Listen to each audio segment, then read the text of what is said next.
ಕರಂ M ತ್ವಂ ಪೃಚ್ಛಸೇ ಅಂತ. ಓಹೋ, ಸರಿ ಸರಿ ಸರಿ. ಪಾಪ ಮಾಡುವುದಕ್ಕೆ ಯಾರಪ್ಪ ವೈರಿ, ಯಾರು ಪ್ರೇರಣೆ ಮಾಡೋರು ಎಂಬುದನ್ನು ನಿಮಗೆ ಹೇಳ್ತೇನೆ ಕೇಳು. ಯಾರವನು ಗೊತ್ತೇ?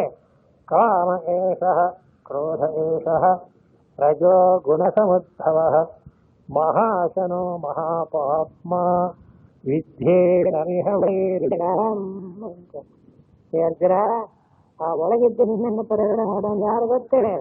ಕಾಮ ಕ್ರೋಧ ಅಂತಕ್ಕಂಥ ಅವನು ಶತ್ರು. ನಮ್ಮ ಯಜುರ್ವೇದಗಳಲ್ಲಿ ಉಪಕರ್ಮ ಮಾಡ್ತೀವಿ, ಅದಕ್ಕೆ ಒಂದು ಮಂತ್ರ ಹೇಳ್ಕೊಡ್ತಾರೆ.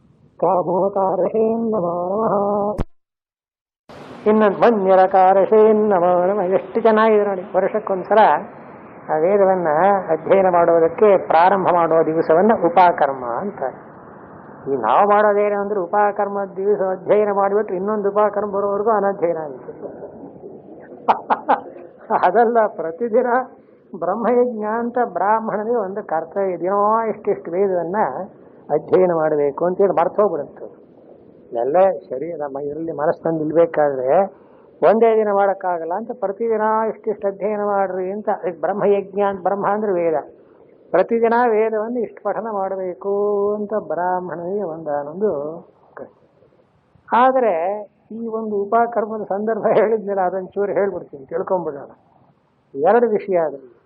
ಉಪಕರ್ಮ ಉತ್ಸರ್ಜನ ಅಂತ ಮಾಡ್ತೀವಿ. ಉತ್ಸರ್ಜನ ಅಂದರೆ ವೇದಗಳ ಅಧ್ಯಯನವನ್ನು ನಿಲ್ಲಿಸೋದು ಅಂತ. ಉಪಕರ್ಮ ಅಂದರೆ ವೇದಗಳನ್ನು ಸ್ವೀಕಾರ ಮಾಡಿ ವೇದಾಧ್ಯಯನವನ್ನು ಪ್ರಾರಂಭ ಮಾಡೋದು ಅಂತ. ಇದು ಯಾಕೆ ಈ ರೀತಿ ಮಾಡಿದ್ದಾರೆ ಅಂದರೆ ಅದಕ್ಕೊಂದು ಶಾಸ್ತ್ರ ಹೇಳ್ತಾರೆ. ಏನು ಅಂದರೆ, ವೇದವೆಲ್ಲ ಕರ್ಮಕಾಂಡ ನೋಡಿ, 199 ಭಾಗವೆಲ್ಲ ಕರ್ಮಕಾಂಡ. ಆ ಕರ್ಮಗಳ ವಿಷಯವಾಗಿ ವೇದದಲ್ಲಿ ಎಲ್ಲ ಇಂತಿಂಥ ಮಂತ್ರಗಳು ಹೀಗೆ ಹೇಳಬೇಕು ಅಂತ ಅಧ್ಯಯನ ಬರದೆ, ಮಂತ್ರ ಬರದೆ ಯಾರೂ ಕರ್ಮ ಮಾಡೋಕ್ಕಾಗಲ್ಲ. ಅದಕ್ಕೆ ನೇಮ ಮಾಡಿದರೆ ಈ ಶ್ರಾವಣ ಮಾಸದಿಂದ ಪುಷ್ಯ ಮಾಸವರೆಗೆ 6 ತಿಂಗಳು ಬರೀ ಅಧ್ಯಯನ, ಓದಕ್ಕೆ ಹೇಳ್ತಾ ಹೇಳ್ತಾ ಹೇಳ್ತಾ ಹೇಳ್ತಾ ಇರಬೇಕು. ಆಮೇಲೆ ಏನು ಮಾಡ್ತಾರೆ, ಬರೀ ಹೇಳಿದ್ರೆ ಸಾಲದು, ಹೇಳಿರ್ತಕ್ಕ ಯಜ್ಞಾಗಾದಿಗಳನ್ನು ಮಾಡಬೇಕು ಅಂತ ವೇದಾಧ್ಯಯನವನ್ನು ಸ್ಟಾಪ್ ಮಾಡಿ ನಿಲ್ಲಿಸ್ಬಿಟ್ಟು ಅಲ್ಲಿಂದ ಆ ಯಜ್ಞಗಳನ್ನು ಮಾಡಬೇಕು ಅಂತ. ಆ ವೇದಾಧ್ಯಯನ ನಿಲ್ಲಿಸ್ತೀವಲ್ಲ, ಅದನ್ನು ಉತ್ಸರ್ಜನ ಅಂತಾರೆ. ಪುನಃ ವೇದವನ್ನು ಮತ್ತೆ ಶ್ರಾವಣ ಮಾಸದಲ್ಲಿ ಹೀಗೆ ಒಂದು ವರ್ಷವನ್ನು 2 ಭಾಗ ಮಾಡಿ 6 ತಿಂಗಳು ಅಧ್ಯಯನ, ಇನ್ನು 6 ತಿಂಗಳು ಯಜ್ಞಾಗಾದಿಗಳು. ಹಾಗೆ ಥಿಯರಿ ಪ್ರಾಕ್ಟಿಕಲ್ ಅಂತ. ಸೈನ್ಸ್ ಓದುವಾಗ ಗೊತ್ತಾಗುತ್ತಲ್ಲ, ಎಲ್ಲ ಪುಸ್ತಕದಲ್ಲಿರುತ್ತೆ, ಸೈನ್ಸ್ ಓದಿಬಿಡ್ತೀರಿ. ಆಮೇಲೆ ಲ್ಯಾಬ್ರೇಟ್ರಿಗೆ ಹೋಗ್ಬಿಟ್ಟು ಏನು ಮಾಡ್ತೀರಾ, ಪ್ರಾಕ್ಟಿಕಲ್ ಮಾಡ್ತೀರಿ. ವೇದ ಅಂಥದ್ದು, ವೇದದಲ್ಲಿರೋ ಕರ್ಮಕಾಂಡ ವೇದ ಅಧ್ಯಯನ ಮಾಡಬೇಕು, ಪ್ರಾಕ್ಟಿಕಲ್ ಆಗಿ ಯಜ್ಞಾಗಾದಿಗಳನ್ನು ಮಾಡಬೇಕು. ಅದಕ್ಕೆ ಋಷಿಗಳು ಜಾಣತನ ಏನು ಮಾಡಿದರೆ, ಅರ್ಧ ವರ್ಷವೆಲ್ಲ ಅಧ್ಯಯನ ಮಾಡ್ರಿ, ಆವಾಗ ಯಜ್ಞ ಇಲ್ಲ. ಈ ಶ್ರಾವಣದಿಂದ ಪುಷ್ಯ ಮಾಘ ಮಾಸದವರೆಗೆ ಯಜ್ಞಾಗಾದಿಗಳಿಲ್ಲ. ಆಮೇಲೆ ಅಲ್ಲಿಂದ ಹಿಡಿದು ಮತ್ತೆ ಶ್ರಾವಣ ಮಾಸದವರೆಗೆ ಯಜ್ಞಾಗಾದಿಗಳನ್ನೇ ಮಾಡಬೇಕು, ಅಧ್ಯಯನ ಸ್ಟಾಪ್ ಮಾಡಬೇಕು. ಹೀಗೆ ಒಂದಾನೊಂದು ವೇದದಲ್ಲಿ ವೇದ ಉಪಯೋಗ, ಬ್ರಾಹ್ಮಣ ಧರ್ಮದಲ್ಲಿ ಇದೊಂದು ಸೇರಿರ್ತಕ್ಕಂಥ. ಆದ್ದರಿಂದ ಏನಂತೀವಿ, ಉತ್ಸರ್ಜನ ಉಪಕರ್ಮ. ಹೀಗೆ ಒಂದೇ ದಿವಸ 2 ಯಾಕೆ ಮಾಡಿಸ್ತೀವಿ ಅಂದರೆ, ಮಧ್ಯಾಹ್ನ ಕಾಲವರೆಗೂ ಉತ್ಸರ್ಜನೆ ಆಗಿರುತ್ತೆ. ಅದಕ್ಕೋಸ್ಕರ 2-3 ಗಂಟೆ ಒಳಗಾಗದ್ದು ಉತ್ಸರ್ಜನ ಉಪಕರ್ಮ ಎಲ್ಲ ಮಾಡಿಬಿಟ್ಟು ಕಳಿಸೇ ಬಿಡ್ತಾರೆ. ನಮಗಾಗೋದು ಏನು ಉಪಕರ್ಮ ಆಯಿತು ನೋಡಿ, ಹೊಸ ಜನವಾರ ತೋರಿಸ್ತೀವಿ, ಮುಗಿದೇ ಹೋಯ್ತು. ಹಾಗಲ್ಲ, ಈ ವೇದದ ಒಂದಾನೊಂದು ವೇದವನ್ನು ಮರೆಯೋ ಹಾಗಿಲ್ಲ, ಅದು ಜ್ಞಾಪಕ ಇಟ್ಕೊಂಡಿರ್ಬೇಕು. ಅದಕ್ಕೋಸ್ಕರ ಜ್ಞಾಪಕ ಇರಲಿ ಏನ್ಬಿಟ್ಟು 6 ತಿಂಗಳು ಅಧ್ಯಯನ. ಆಮೇಲೆ ಅದನ್ನು ಪ್ರಾಕ್ಟಿಕಲ್, ಯಾವ ಮಂತ್ರ ಯಾವ ಯಜ್ಞಕ್ಕೆ ಉಪಯೋಗಿಸ್ಬೇಕು, ಹೇಗೆ ಮಾಡಬೇಕು ಅಂತ. ಇವಾಗ ನಮ್ಮ ವೈದಿಕ ಸಂಸ್ಕೃತಿ ಎಂಥ ಮಟ್ಟದ, ಅದಕ್ಕೆ ಎಷ್ಟು ನ್ಯಾಯಗಳು, ಎಷ್ಟು ಸೂತ್ರಗಳು, ಅದಕ್ಕೆಲ್ಲ ಶ್ರೌತ ಸೂತ್ರ, ಗೃಹಿ ಸೂತ್ರ, ಅಯ್ಯೋ ಅಯ್ಯೋ ಅದ್ಭುತವಾಗಿ. ಇದು ನಿಜವಾದ ಕಲ್ಚರ್ ಇರಲಿ. ಯಾಕೆ ಹೇಳಿದೆ ಅಂದರೆ, ವೇದವನ್ನು ಅಧ್ಯಯನ ಮಾಡುವುದು ಅನ್ನೋದು ಬ್ರಾಹ್ಮಣನ ಒಂದು ಸಂಪೂರ್ಣವಾದಂಥ ಧರ್ಮ ಅಂತ. ಅಂದಮೇಲೆ ಏನಾಯಿತು, ಸ್ವಧರ್ಮ ಅಂತಾಯಿತು.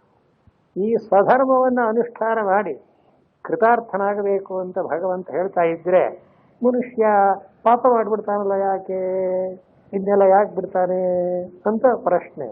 ಅದಕ್ಕೆ ಹೇಳ್ತಾರೆ, ಇಂದ್ರಿಯಾಣ್ಯಾದೋ ನಿಯಮ್ಯ ಕಾಮಂ ಶತ್ರುಂ ಜಹೀತ್ಯುಕ್ತಂ ತತ್ರ ಹಿ ಕಿಮಾಶ್ರಯ ಕಾಮಃ ಕಥಂ ಜಹ್ಯಾತ್ ಅಂತ ಪ್ರಶ್ನೆ.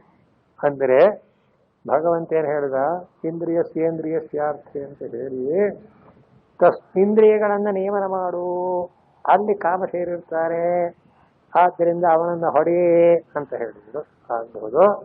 ಆದರೆ ಕಿಮಾಶ್ರಯ ಕಾಮ ಅಂತ ಅಲ್ಲ, ಮುಂದಕ್ಕೆ ಹೋಯ್ತಿರೋದು ಓದಿದ್ದು.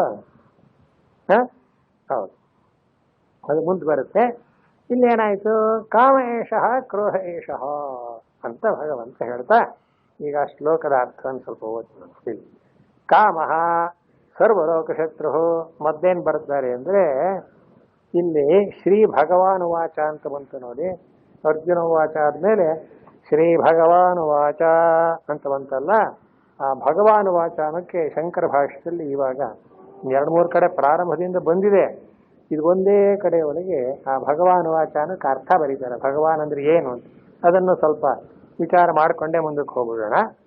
ಐಶ್ವರ್ಯಸ್ಯ ಸಮಗ್ರಸ್ಯ ಧರ್ಮಸ್ಯ ಯಶಸ್ಶ್ರಿಯಃ ವೈರಾಗ್ಯಸ್ಯಾಥ ಮೋಕ್ಷಸ್ಯ ಷಣ್ಣಾಂ ಭಗ ಇತೀಂಗನ ಐಶ್ವರ್ಯಾದಿಷಟ್ಕಂ ಯಸ್ಮಿನ್ ವಾಸುದೇವೇ ನಿತ್ಯಂ ಅಪ್ರತಿಬದ್ಧತ್ವೇನ ಸಾಮಸ್ತ್ಯೇನ ಚ ವರ್ತತೆ ಉತ್ಪತ್ತಿಂ ನಿಧನಂ ಚೈವ ಭೂತಾನಾಮಾಗತಿಂ ಗತಿಂ ವೇತ್ತಿ ವಿದ್ಯಾಮವಿದ್ಯಾಹಂಚ ಸವಾಚ್ಯೋ ಭಗವಾನಿತಿ ಉತ್ಪತ್ತ್ಯಾದಿ ವಿಷಯಂಚ ವಿಜ್ಞಾನಂ ಯಸ್ಯ ಸಹ ವಾಸುದೇವಃ ವಾಚ್ಯಃ ಭಗವಾನಿತಿ. ಹಾಗಾಗಿ ಗೀತೆಯಲ್ಲಿ ಭಗವಾನ್ ವಾಚ ಅಂತ ಬರುತ್ತೆ ಅಂತ ಭಗವತ್ಪಾದರವರು ಗುರುತಿಸಿ ಒಂದು ಕಡೆ ಒಳಗೆ ಶ್ರೀ ಭಗವಾನ್ ವಾಚ ಅನ್ನಕ್ಕೇನರ್ಥ, ಭಗವಾನ್ ಅನ್ನೋ ಶಬ್ದದ ಅರ್ಥವನ್ನ ವಿಷ್ಣು ಪುರಾಣದ ಶ್ಲೋಕಗಳಿಂದ ವಿವರಣೆ ಕೊಡ್ತಾರೆ. ಭಗವಾನ್ ಅಂದ್ರೆ ಭಗಃ ಅಸ್ಯಾಸ್ತೀತಿ ಭಗವಾನ್, ಭಗ ಉಳ್ಳವನನ್ನ ಭಗವಾನ್ ಅಂತ ಕರೀತೀವಿ. ಪೂಜ್ಯವಾದ ವಸ್ತುಗಳಿಗೆಲ್ಲ ಭಗವಾನ್ ಭಗವಾನ್ ಅಂತ ನಾವು ಆ ವಿಶೇಷಣವನ್ನು ಸೇರಿಸ್ತಾ ಇರ್ತೇವೆ. ಭಗ ಅಂದ್ರೆ ಏನು, ವಾನ್ ಅಂದ್ರೆ ಏನು ಅಂತ ವಿಂಗಡಿಸೋದಕ್ಕೋಸ್ಕರ ಅದೇ ವಿಷ್ಣು ಪುರಾಣದಿಂದ ಭಗ ಅನ್ನೋದಕ್ಕೆ ಒಂದಾನೊಂದು ಅರ್ಥವನ್ನು ಬರೀತಾರೆ. ಏನು, ಐಶ್ವರ್ಯಸ್ಯ ಸಮಗ್ರಸ್ಯ ಧರ್ಮಸ್ಯ ಯಶಸ್ಶ್ರಿಯಃ ವೈರಾಗ್ಯಸ್ಯಾಥ ಮೋಕ್ಷಸ್ಯ ಷಣ್ಣಾಂ. ಈ 6 ಪದಾರ್ಥಗಳ ಗುಂಪಿಗೆ ಭಗ ಅಂತ ಹೆಸರು. ಏನೇನು, ಸಮಗ್ರವಾದ ಐಶ್ವರ್ಯ, ಧರ್ಮ, ಯಶಸ್ಸು, ಶ್ರೀ ಅಂದ್ರೆ ಸಂಪತ್ತು, ವೈರಾಗ್ಯ, ಮೋಕ್ಷ. ಈ 6 ಪದಾರ್ಥಗಳಿಂದ ಬರೆಯುತ್ತಾರೆ. ಇಲ್ಲಿ ಐಶ್ವರ್ಯ ಅಂದ್ರೆ ಹಣಕಾಸುಗಳು ಅಂತ ಅರ್ಥವಲ್ಲ. ಅಣಿಮಾ ಮಹಿಮಾ ಚೈವ ಗರಿಮಾ ಲಹಿಮಾ ತಥಾ ಆ ಅಷ್ಟವಿಭೂತಿಗಳಿದೆಯಲ್ಲ ಅದನ್ನು ಐಶ್ವರ್ಯ ಅಂತ ಕರೀತಾರೆ. ಈಶ್ವರಸ್ಯ ಭಾವ ಐಶ್ವರ್ಯಂ.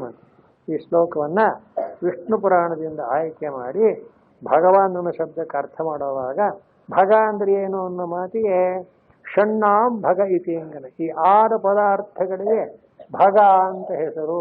ಯಾವ್ಯಾವ್ದಾರು, ಐಶ್ವರ್ಯ ಅಂತ. ಐಶ್ವರ್ಯ ಅಂದ್ರೆ ಹಣ ಅಂತಲ್ಲ, ಸ್ವಾತಂತ್ರ್ಯ ಅನ್ನೋ ಅರ್ಥ. ಈಶ್ವರಸ್ಯ ಭಾವ ಐಶ್ವರ್ಯಂ. ಈಶ್ವರ ಅಂದ್ರೆ ಏನು, ಒಡೆಯ ಅಂದ್ರೆ ಏನು, ಇಂಡಿಪೆಂಡೆಂಟ್, ಸ್ವತಂತ್ರ ಅಂತ. ಅವನು ಯಾರು ಬೇರೊಬ್ಬರಿಗೆ ಪರತಂತ್ರನಾದವನ ಅಲ್ಲ, ಅಂಥವನನ್ನೇ ಈಶ್ವರ ಅಂತ ಕರೆಯೋದು. ಅದು ಸಮಗ್ರವಾದಂತಹ ಈ ಯಾವ ಒಂದು ಸ್ವಾತಂತ್ರ್ಯವೋ, ಧರ್ಮವೋ, ಯಶಸ್ಸು, ಶ್ರೀ ಅಂದ್ರೆ ಸಂಪತ್ತು, ವೈರಾಗ್ಯ, ಮೋಕ್ಷ, ಈ 6 ಪದಾರ್ಥಗಳ ಗುಂಪಿಗೆ ಈ ಧರ್ಮಶಾಸ್ತ್ರದಲ್ಲಿ ಮತ್ತು ಪುರಾಣಗಳಲ್ಲಿ ಭಗ ಅನ್ನುವ ಶಬ್ದವನ್ನು ಉಪಯೋಗಿಸ್ತಾರೆ. ಅದಕ್ಕೆ ಬರೀತಾರೆ, ಐಶ್ವರ್ಯಾದಿಷಟ್ಕಂ ಯಸ್ಮಿನ್ ವಾಸುದೇವೇ ನಿತ್ಯಂ ಅಪ್ರತಿಬದ್ಧತ್ವೇನ ಸಾಮಸ್ತ್ಯೇನ ಚ ವರ್ತತೆ. ಶ್ರೀ ಭಗವಾನ್ ವಾಚ ಅನ್ನೋ ಮಾತಿಗೆ ಭಗವಾನ್ ಅಂತ ಯಾಕೆ ಬಳಸಿದ್ದಾರೆ? ಶ್ರೀಕೃಷ್ಣ ವಾಚ ಅಂತ, ವಾಸುದೇವ ವಾಚ ಅಂತ ಹೇಳಿದಾಗೋದಿಲ್ವೇ ಅಂತ ಕೇಳ್ತೇವೆ. ಹಾಗೆಲ್ಲ ಆ ಎಲ್ಲ ಮಾತಿಗಿಂತ ಮಿಗಿಲಾದದ್ದು ಭಗವಾನ್ ಅನ್ನೋದು. ಏನ ಭಗವಾನ್ ಅಂದ್ರೆ ಭಗಃ ಅಸ್ಯಾಸ್ತೀತಿ ಭಗವಾನ್, ಭಗ ಉಳ್ಳವನು ಭಗವಾನ್. ಭಗ ಅಂದ್ರೆ ಏನು? ಇದೇನೆ ಐಶ್ವರ್ಯ, ಧರ್ಮ, ಯಶಸ್ಸು, ಸಂಪತ್ತು, ವೈರಾಗ್ಯ, ಮೋಕ್ಷ, ಇವು 6. ಹೀಗೆವರೆಗೂ ಐಶ್ವರ್ಯಾದಿಷಟ್ಕಂ, ಈ ಐಶ್ವರ್ಯವೇ ಮೊದಲಾದ 6 ಪದಾರ್ಥಗಳು ಯಾವ ವಾಸುದೇವ ಭಗವಂತನಲ್ಲಿ ನಿತ್ಯಂ ಶಾಶ್ವತವಾಗಿಯೂ ಅಪ್ರತಿಬದ್ಧತ್ವೇನ ಅಂತ, ಅಡೆತಡೆಗಳಿಲ್ಲದೆ ಅಂತ. ನಮಗೂ ಸ್ವಾತಂತ್ರ್ಯವಿದೆ ಅಂತ ಹೇಳ್ಬಹುದು. ಎಷ್ಟು ಸ್ವಾತಂತ್ರ್ಯ? ಬಹಳ ಅಲ್ಪವಾದ ಸ್ವಾತಂತ್ರ್ಯ ಇರುತ್ತೆ. ಎಲ್ಲ ಕಡೆಗೂ ಸ್ವಾತಂತ್ರ್ಯ, ಪರಿಪೂರ್ಣವಾದ ಸ್ವಾತಂತ್ರ್ಯ ನಮಗೆ ಇರೋದಿಲ್ಲ. ಆದ್ರೆ ಪರಮಾತ್ಮನ ಸ್ವಾತಂತ್ರ್ಯ ಎಂತಹದ್ದು? ಅಪ್ರತಿಬದ್ಧವಾಗಿರ್ತಕ್ಕಂಥದ್ದು. ನಿತ್ಯಂ ಅಪ್ರತಿಬದ್ಧತೆ ಜೊತೆಗೆ ಸಾಮಸ್ಯೇನ ಚಾಂತದಿ ಹೋಲ್ ಅಂತ. ಈಗ ನಮಗೆ ಸ್ವಾತಂತ್ರ್ಯ ಬಂದಿದೆ ನಮ್ಮ ದೇಶಕ್ಕೆ ಮಟ್ಟಿಗೆ, ಬೇರೆ ಕಡೆಯಲ್ಲಿ ನಮಗೆ ಸ್ವಾತಂತ್ರ್ಯವಿಲ್ಲ. ಹಾಗಲ್ಲ, ಇಡೀ ಜಗತ್ತನ್ನೆಲ್ಲ ಸಂಪೂರ್ಣವಾಗಿ ವಶಪಡಿಸಿಕೊಂಡು ಅದಕ್ಕೆ ಮಿಗಿಲಾಗಿ, ಅದಕ್ಕೆ ಒಡೆಯನಾಗಿ ಅದಷ್ಟನ್ನು ಆಳತಕ್ಕಂಥ ಒಂದಾನೊಂದು ಸ್ವಾತಂತ್ರ್ಯ ಉಳ್ಳವನು ಯಾರೋ ಅವನಿಗೆ ಭಗವಾನ್ ಅಂತ ಹೆಸರು. ಇದು ಒಂದು ಅರ್ಥ. ಅದು ಭಗ ಅನ್ನೋದಕ್ಕಾಯಿತು. ವಾನ್ ಅಂದ್ರೆ ಭಗವಾನ್ ಅಂದ್ರೆ ಏನು? ಅದಕ್ಕೆ ಅರ್ಥ. ಉತ್ಪತ್ತಿಂ ಪ್ರಳಯಂಚೈವ ಭೂತಾನಾಮಾಗತಿಂ ಗತಿಂ ವೇತ್ತಿ ವಿದ್ಯಾಮವಿದ್ಯಾಂಚ ಸವಾಚ್ಯೋ ಭಗವಾನಿತಿ. ಇದು ವಿಷ್ಣು ಪುರಾಣದ್ದೇ ಶ್ಲೋಕ. ಈ ವಿಷ್ಣು ಪುರಾಣ ಅಧ್ಯಾತ್ಮ ಪ್ರಕಾಶದಲ್ಲಿ ಬರಿತಾ ಇದ್ದೀನಿ, ಬಹಳ ಚೆನ್ನಾಗಿದೆ. ಅಲ್ಲಿ ಬರುತ್ತೆ, ಕೊರೇ ಒಂದಾನೊಂದು 6ನೇ ಅಂಶದಲ್ಲಿ ಬರುತ್ತೆ. ಆ ವಿಷ್ಣು ಪುರಾಣ ತುಂಬ ವೇದಾಂತ ವಿಷಯಗಳಿಂದ ಕೂಡಿರ್ತಕ್ಕದ್ದು. ಇರಲಿ, ಈ ಒಂದಾನೊಂದು ವಿಷ್ಣು ಪುರಾಣದ ಕೊನೆ ಒಳಗೆ ಈ ಭಗ ಅನ್ನೋದಕ್ಕೆ ಅರ್ಥ ಬರದಂತೇನೆ ವಾನ್ ಅಂದ್ರೇನು? ಉತ್ಪತ್ತಿಂ ಪ್ರಳಯಂಚೈವ ಅಂತ. ಇದು 6 ಕಾರ್ಯಗಳನ್ನು.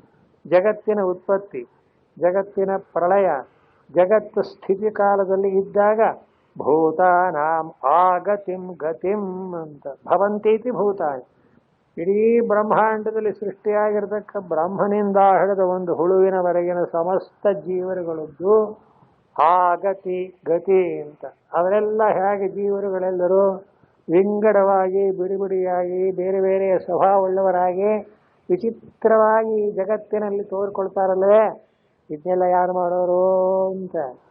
ಅದಕ್ಕೆ ಶಂಕರಾಚಾರ್ಯ ಬರೀತಾರಲ್ಲ, ಜಗತ್ತು ಅಂದ್ರೇನು? ನಾಮರೂಪಾಭ್ಯಾಂ ವ್ಯಾಕೃತಸ್ಯ ಅನೇಕ ಕರ್ತೃಭೋಕ್ತೃ ಸಂಯುಕ್ತಸ್ಯ ಅಂತ ವಿವರಣೆ ಕೊಡ್ತಾರೆ. ಚೆನ್ನಾಗಿ ಪ್ರಪಂಚ ಅಂದ್ರೆ ಯಾವಾಗಲೂ ಇರೋ ಹೀಗೇನು ನಾಮರೂಪಗಳು, ಹಾಗೆಯೇ ಕರ್ತೃ ಯಾರು ಭೋಕ್ತೃ ಯಾರು ಅಂತ ಕರ್ತೃಭೋಕ್ತೃತ್ವದಿಂದ ಕೂಡಿದಂತಹ ಜೀವರುಗಳು. ಇನ್ನು ಪ್ರತಿನಿಯತ ದೇಶ ಕಾಲ ನಿಮಿತ್ತ ಕ್ರಿಯಾಫಲಾಶ್ರಯಸ್ಯ. ಇಂಥ ಕಾಲದಲ್ಲಿ ಇಂಥ ಕೆಲಸ ಮಾಡಿದರೆ ಇಂಥ ಹೊತ್ತಿಗೆ ಇಂಥ ಫಲ ಕರಾರುವಾಗ ಮಾಡಿದಾನಂತ. ನೋಡಿ ಎಷ್ಟು ಚೆನ್ನಾಗಿದೆ. ಇದೆಲ್ಲವನ್ನು ಮನಸ್ಸಿನಲ್ಲಿ ಕೂಡ ಆಲೋಚನೆ ಮಾಡುವುದಕ್ಕೆ ಬಾರದೇ ಇರುವಷ್ಟರ ಮಟ್ಟಿಗೆ ಈ ಜಗತ್ತಿನ ಉತ್ಪತ್ತಿ ಸ್ಥಿತಿ ಪ್ರಳಯಗಳನ್ನು ಕಂಟ್ರೋಲ್ ಮಾಡ್ತಾನದ ಅವನೇ ಭಗವಾನ್ ಅಂತ ಹೇಳ್ತಾರೆ. ಹೌದಾಯ್ತು. ಏತಾವಾನಸ್ಯ ಮಹಿಮಾ, ಎಂಥ ಮಹಿಮೆ ನೋಡಿ. ಇದನ್ನೇ ಭಗವಾನ್ ಅನ್ನುವ ಶಬ್ದದ ಅರ್ಥ. ಜಗತ್ತಿನ ಉತ್ಪತ್ತಿ ಪ್ರಳಯ ಆಗತಿ ಗತಿ ವಿದ್ಯೆ ಅವಿದ್ಯೆ ಇವುಗಳನ್ನ ವೇತ್ತಿ ಯಾವನು ಅರಿತಿದ್ದಾನೆಯೋ ಅವನು ಭಗವಾನ್. ಆದ್ದರಿಂದ ಇಲ್ಲಿ ಶ್ರೀ ಭಗವಾನುವಾಚ ಅನ್ನೋ ಕಡೆಯಲ್ಲಿ ಯಾವ ತತ್ವೋಪದೇಶ ಗೀತೋಪದೇಶ ಮಾಡ್ತಾ ಇರತಕ್ಕ ಪರಮಾತ್ಮನು ಕೃಷ್ಣನು ಬರೀ ವಸುದೇವ ಪುತ್ರ ಅಂತ ತಿಳ್ಕೋಬೇಡಿ, ಭಗವಾನ್. ಆದ್ದರಿಂದ ಆ ವಾಕ್ಯಕ್ಕೆ ಅರ್ಥ ಭಗವಾನ್ ವಾಚ ಅನ್ನೋಕ್ಕೆ ಅರ್ಥವನ್ನು ಹೇಳಿದರು. ಮುಂದಕ್ಕೆ ಹೇಳ್ತಾರೆ, ಉತ್ಪತ್ತ್ಯಾದಿ ವಿಷಯಂಚ ವಿಜ್ಞಾನಂ ಯಸ್ಯ ಸಹ ವಾಸುದೇವ. ಜಗತ್ತಿನ ಉತ್ಪತ್ತಿಯೇ ಮೊದಲಾದ ವಿಷಯವಾದ ಎಲ್ಲ ತಿಳುವಳಿಕೆಯನ್ನು ಪರಿಪೂರ್ಣವಾಗಿ ಬಲ್ಲವನಾದ್ದರಿಂದ ಆ ಭಗವಂತನನ್ನ ಭಗವಂತ ಭಗವಾನ್ ಅಂತ ಕರೀತೇವೆ. ಆಯಿತು. ಈಗ ಕೇಳಿದ್ದೇನು ಅರ್ಜುನ ಪ್ರಶ್ನೆಯನ್ನ ಅಂತ ಸಂಬಂಧ ಮಾಡಿಕೊಡಿ. ಅಥಕೇನ ಪ್ರಯುಕ್ತೋ ಎಂ ಅಂತ ಅದು ಮುಖ್ಯವಾದ ವಿಷಯ. ಭಗವಾನ್ ವಾಚ ಅನ್ನೋದು ಮಧ್ಯೆ ಬಂತು, ಅದಕ್ಕೆ ಅರ್ಥ ಬರೆದ್ರು. ಯಾಕೆ ಮನುಷ್ಯನವನು ಪಾಪವನ್ನು ಮಾಡ್ತಾನೆ, ಅದನ್ನು ಪ್ರೇರಣೆ ಮಾಡುವನು ಯಾರು? ಅವನು ಬೇಡ ಬೇಡ ಅಂದ್ರು ಬಲಾದಿವ ನಿಯೋಜಿತ, ಒತ್ತಾಯಕ್ಕೆ ಒಳಪಟ್ಟು ಪಾಪವನ್ನು ಮಾಡುವಂಥ ಪರಿಸ್ಥಿತಿ ಬರುತ್ತಲ್ಲ, ಯಾಕೆ? ಹಾಗೆ ಯಾರು ಮಾಡೋರು? ಅದಕ್ಕೆ ಉತ್ತರ ಕಾಮ ಏಷಃ ಕ್ರೋಧ ಏಷಃ ಅನ್ನೋದು ಭಗವಂತ ಕೊಡ್ತಾ ಇರ್ತಕ್ಕ ಉತ್ತರ. ಇದೇ ಕಣಪ್ಪ ಕಾರಣ ಅಂದ್ರು. ಎರಡೇ, ಕಾಮ ಕ್ರೋಧ. ಈ ಕಾಮಕ್ರೋಧಗಳೇ ಮಾನವನಿಂದ ಪಾಪವನ್ನು ಮಾಡಿಸುತ್ತವೆ ಅಂತ.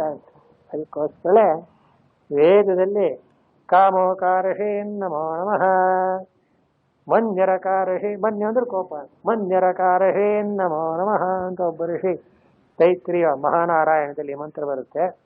ಈ ಉಪಕರ್ಮ ಮಾಡ್ಕೊಳ್ಳೋಕೆ ಮುಂಚೆ ಹೇಳ್ತಾರೆ, ಸಂಕಲ್ಪ ಮಾಡಿ ಈ ಕಾಮೋಕಾರಷೇ ನಮೋ ನಮಃ ಇದನ್ನು ಜಪ ಮಾಡ್ರಿ ಅಂತ ಹೇಳ್ತಾರೆ.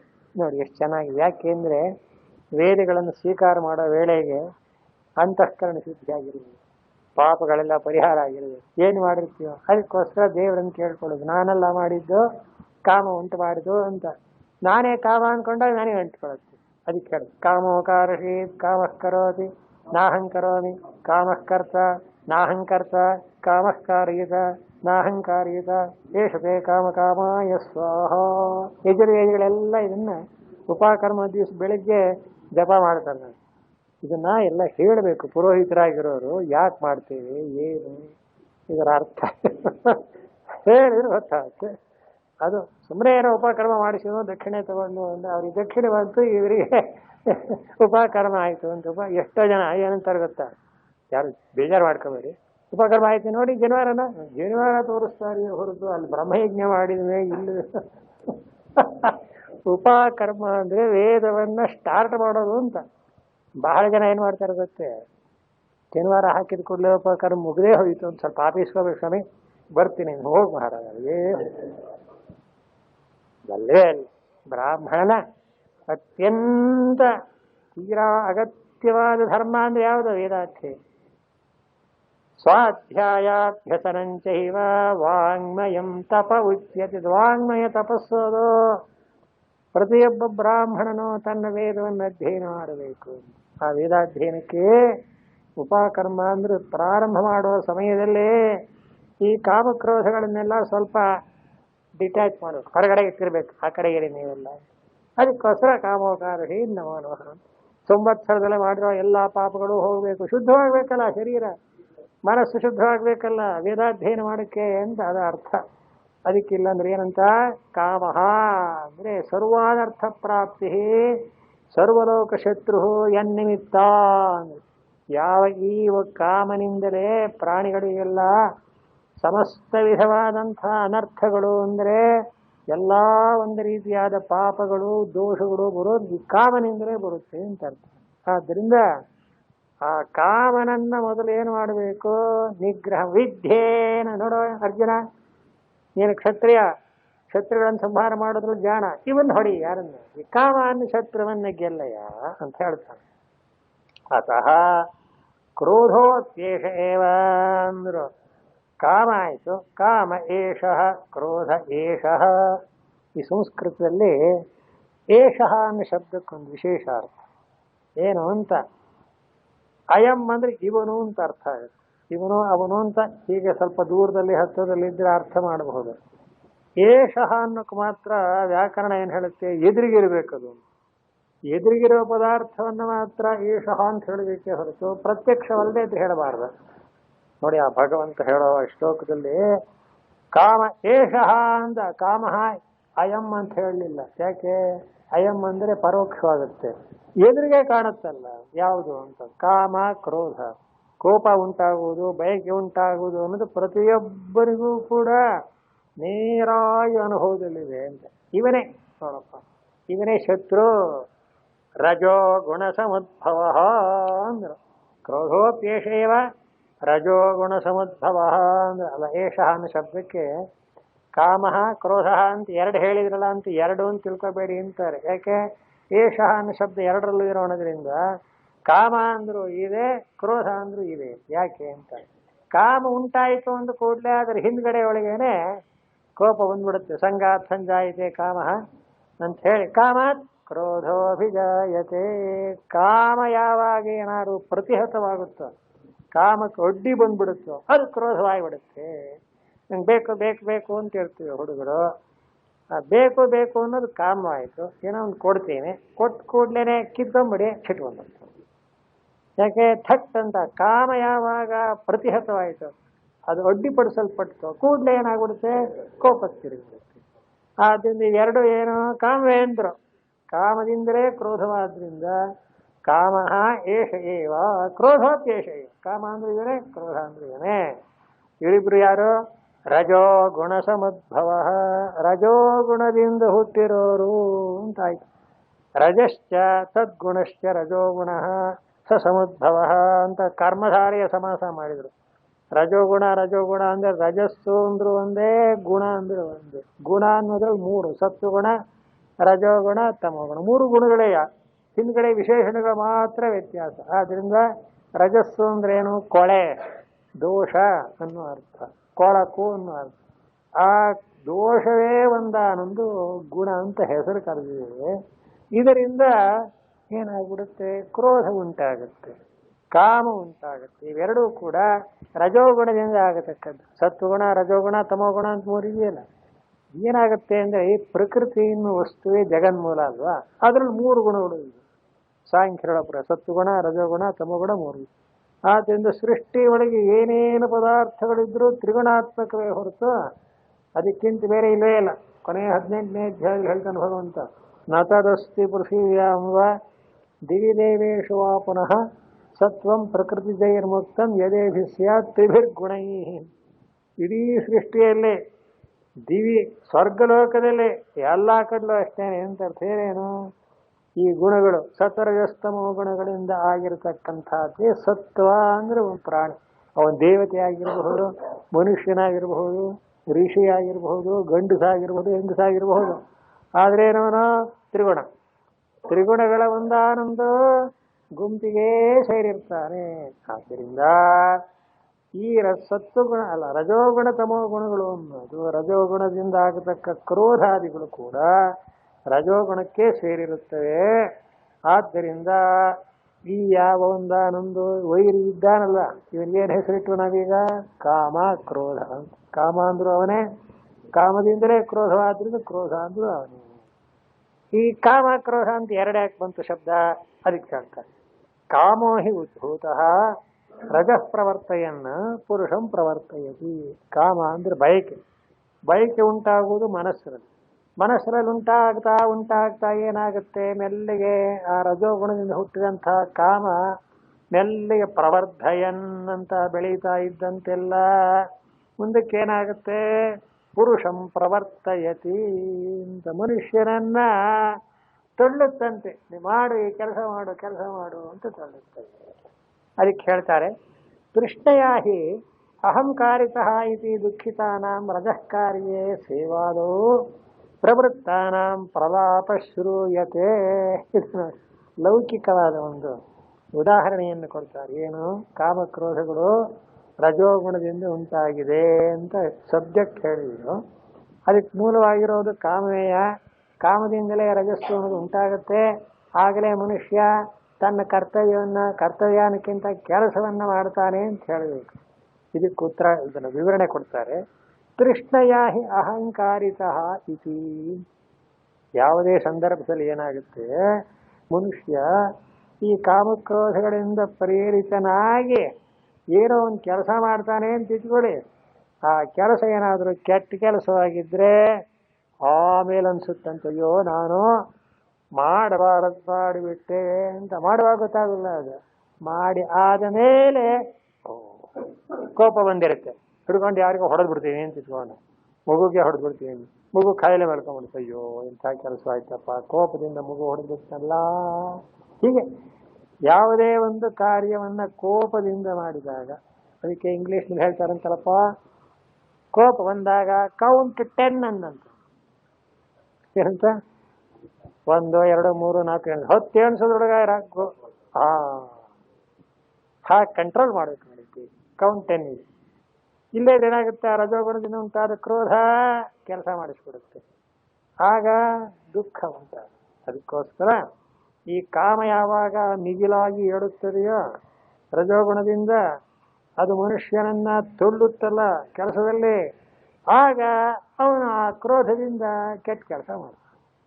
ಆವಾಗ ಹೇಳ್ತಾನಂತೆ, ತೃಷ್ಣಯಾಹಿ ಅಹಂಕಾರಿತಃ ಅಂತ. ಅಯ್ಯೋ ಯಾರೋ ಪ್ರಚೋದನೆ ಮಾಡಿಬಿಟ್ರು ನನ್ನನ್ನ, ಆ ಪ್ರಚೋದನೆ ತೃಷ್ಣ ಅನ್ನೋದೇ ಕಾಮ ಅಲ್ವೇ? ಆ ಕಾಮ ಪ್ರೇರಿತನ ಏನು ಮಾಡಿದೆ ನಾನು?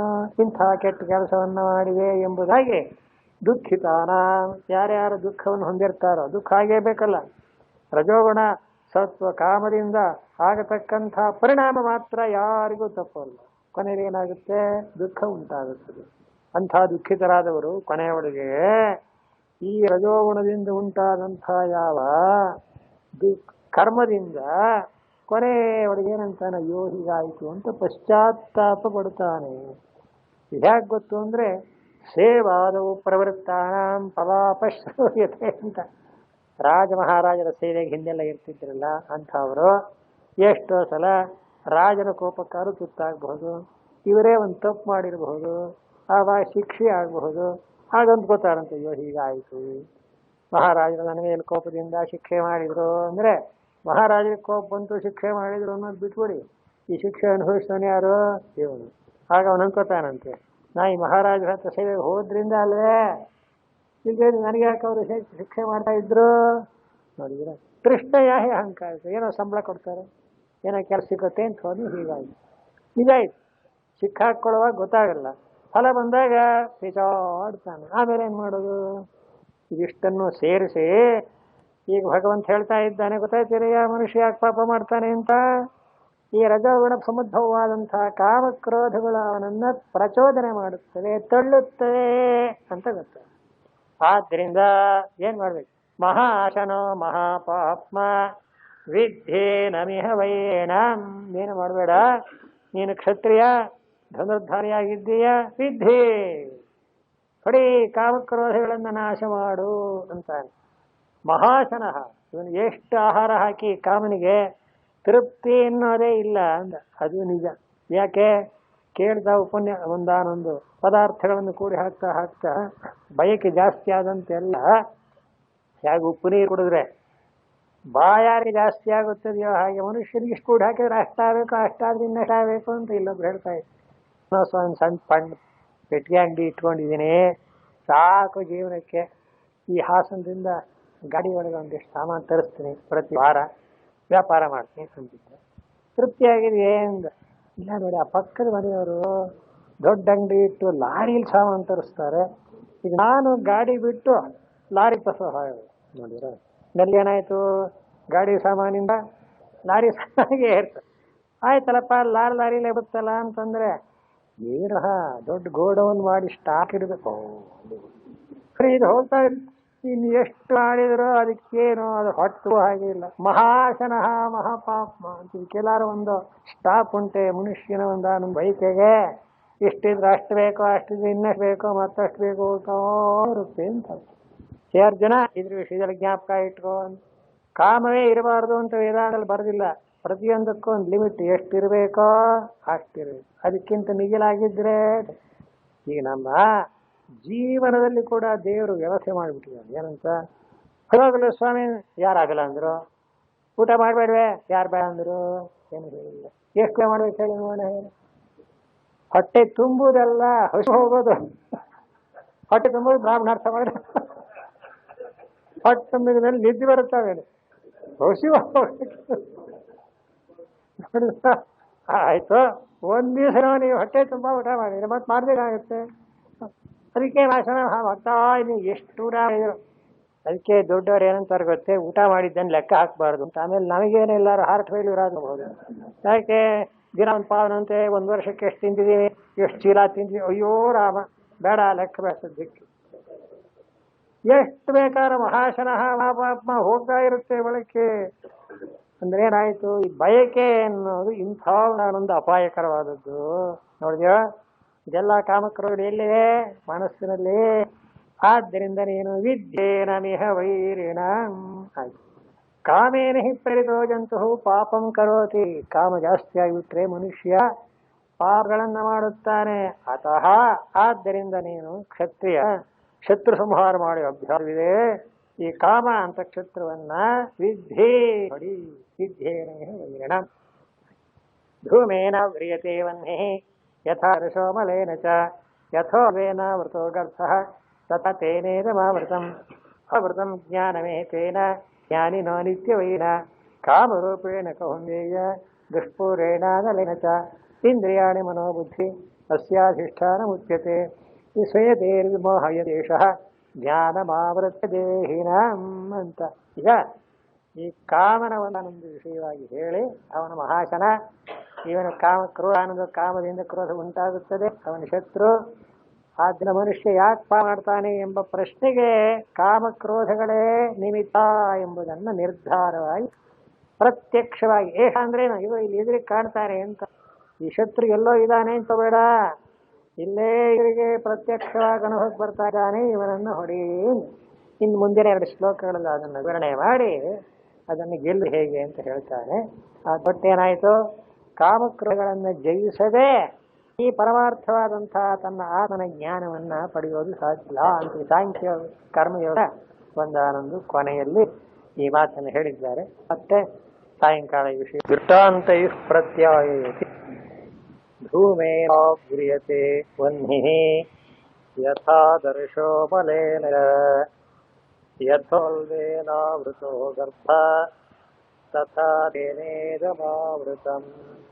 ಭಗವಂತನು ಅರ್ಜುನಿಗೆ ಮಾಡ್ತಾ ಇರ್ತಕ್ಕಂಥ ಈ ತತ್ವೋಪದೇಶದಲ್ಲಿ ಅರ್ಜುನನ ಒಂದಾನೊಂದು ಪ್ರಶ್ನೆಗೆ ಉತ್ತರ ಕೊಡ್ತಾ ಇದ್ದ.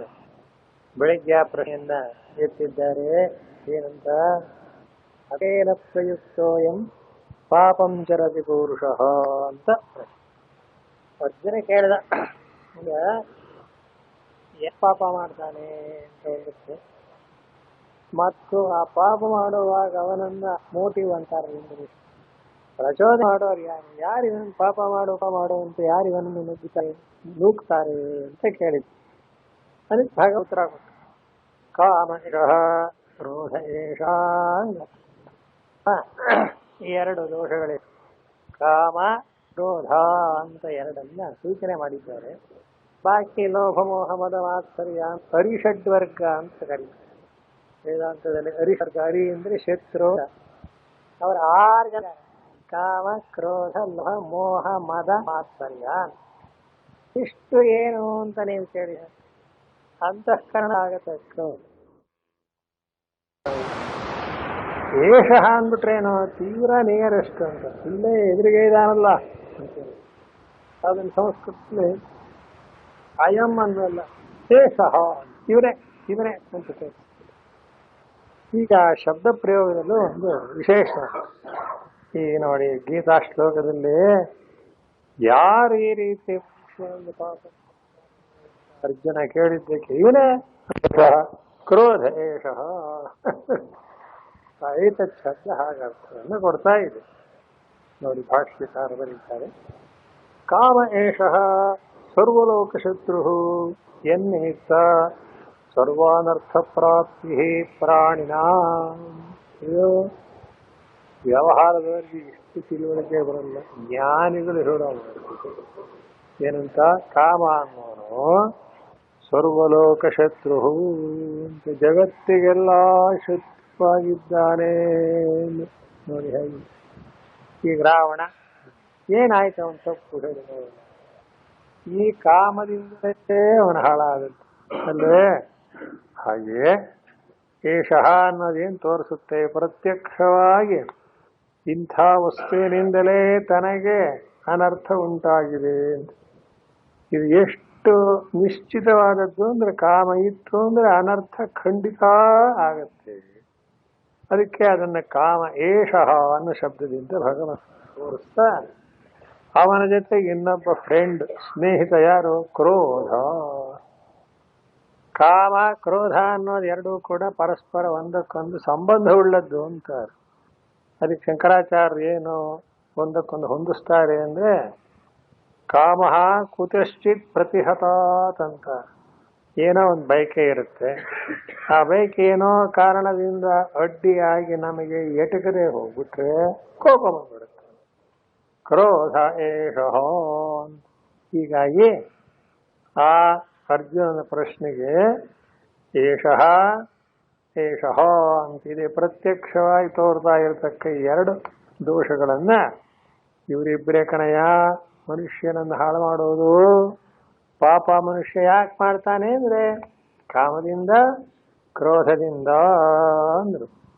ಸರ್ವಲೋಕಶತ್ರು ಯನ್ನಿಮಿತ್ತ ಸರ್ವ ಅನರ್ಥ ಪ್ರಾಪ್ತಿ ಪ್ರಾಣಿನಾಂ. ಯಾವ ಈ ಕಾಮದ ನಿಮಿತ್ತವಾಗಿಯೇ ಎಲ್ಲಾ ರೀತಿಯಾದಂಥ ಅನರ್ಥವೂ ಆಗುತ್ತದೆ.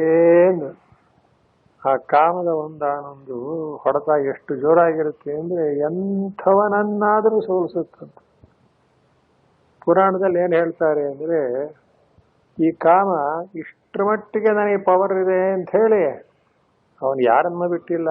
ತಪಸ್ ಮಾಡೋರನ್ನ, ಋಷಿಗಳನ್ನ, ಪ್ರತಿಯೊಬ್ಬರ ಮೇಲೂ ಸವಾರಿ ಮಾಡ್ತಾ ಇದ್ದ.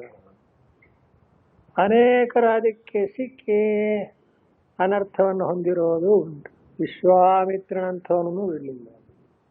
ಅಷ್ಟು ತಪಸ್ ಮಾಡ್ತಾ ಕೂತಿದ್ರು, ಆ ಮೇನಕ್ಕೆ ಬಂದ್ಲು ಅಂದ ಕೂಡ್ಲೇನೆ ಬಿದ್ದು.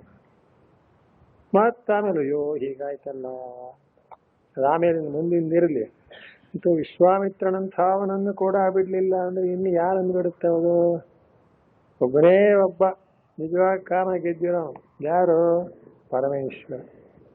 ಯಾಕೆಂದ್ರೆ ಅವನು ಈ ಕಾಮನ ಪರಮೇಶ್ವರ ತಪಸ್ ಮಾಡುವಾಗ ಅದನ್ನು ಕೆಡಿಸ್ಬೇಕು ಅಂತಲೇ ಕಾಮ ಬಂದಿದ್ದು. ಭಗವಂತ ತೃತೀಯ ನೇತ್ರದಿಂದ ನೋಡಿದ ಕೂಡಲೇ ಭಸ್ಮ ಈಗಲೂ ಕಾಮನ ಪಾಡ್ಯ ಅಂತ ಪಾಲ್ಗೊಳಿಸೋದು. ಪೌರ್ಣಮಿ ದಿವಸ ಕಾಮನ್ ಸುಡೋದು ಅಂತ ಹಬ್ಬ ಮಾಡ್ತಾರೆ.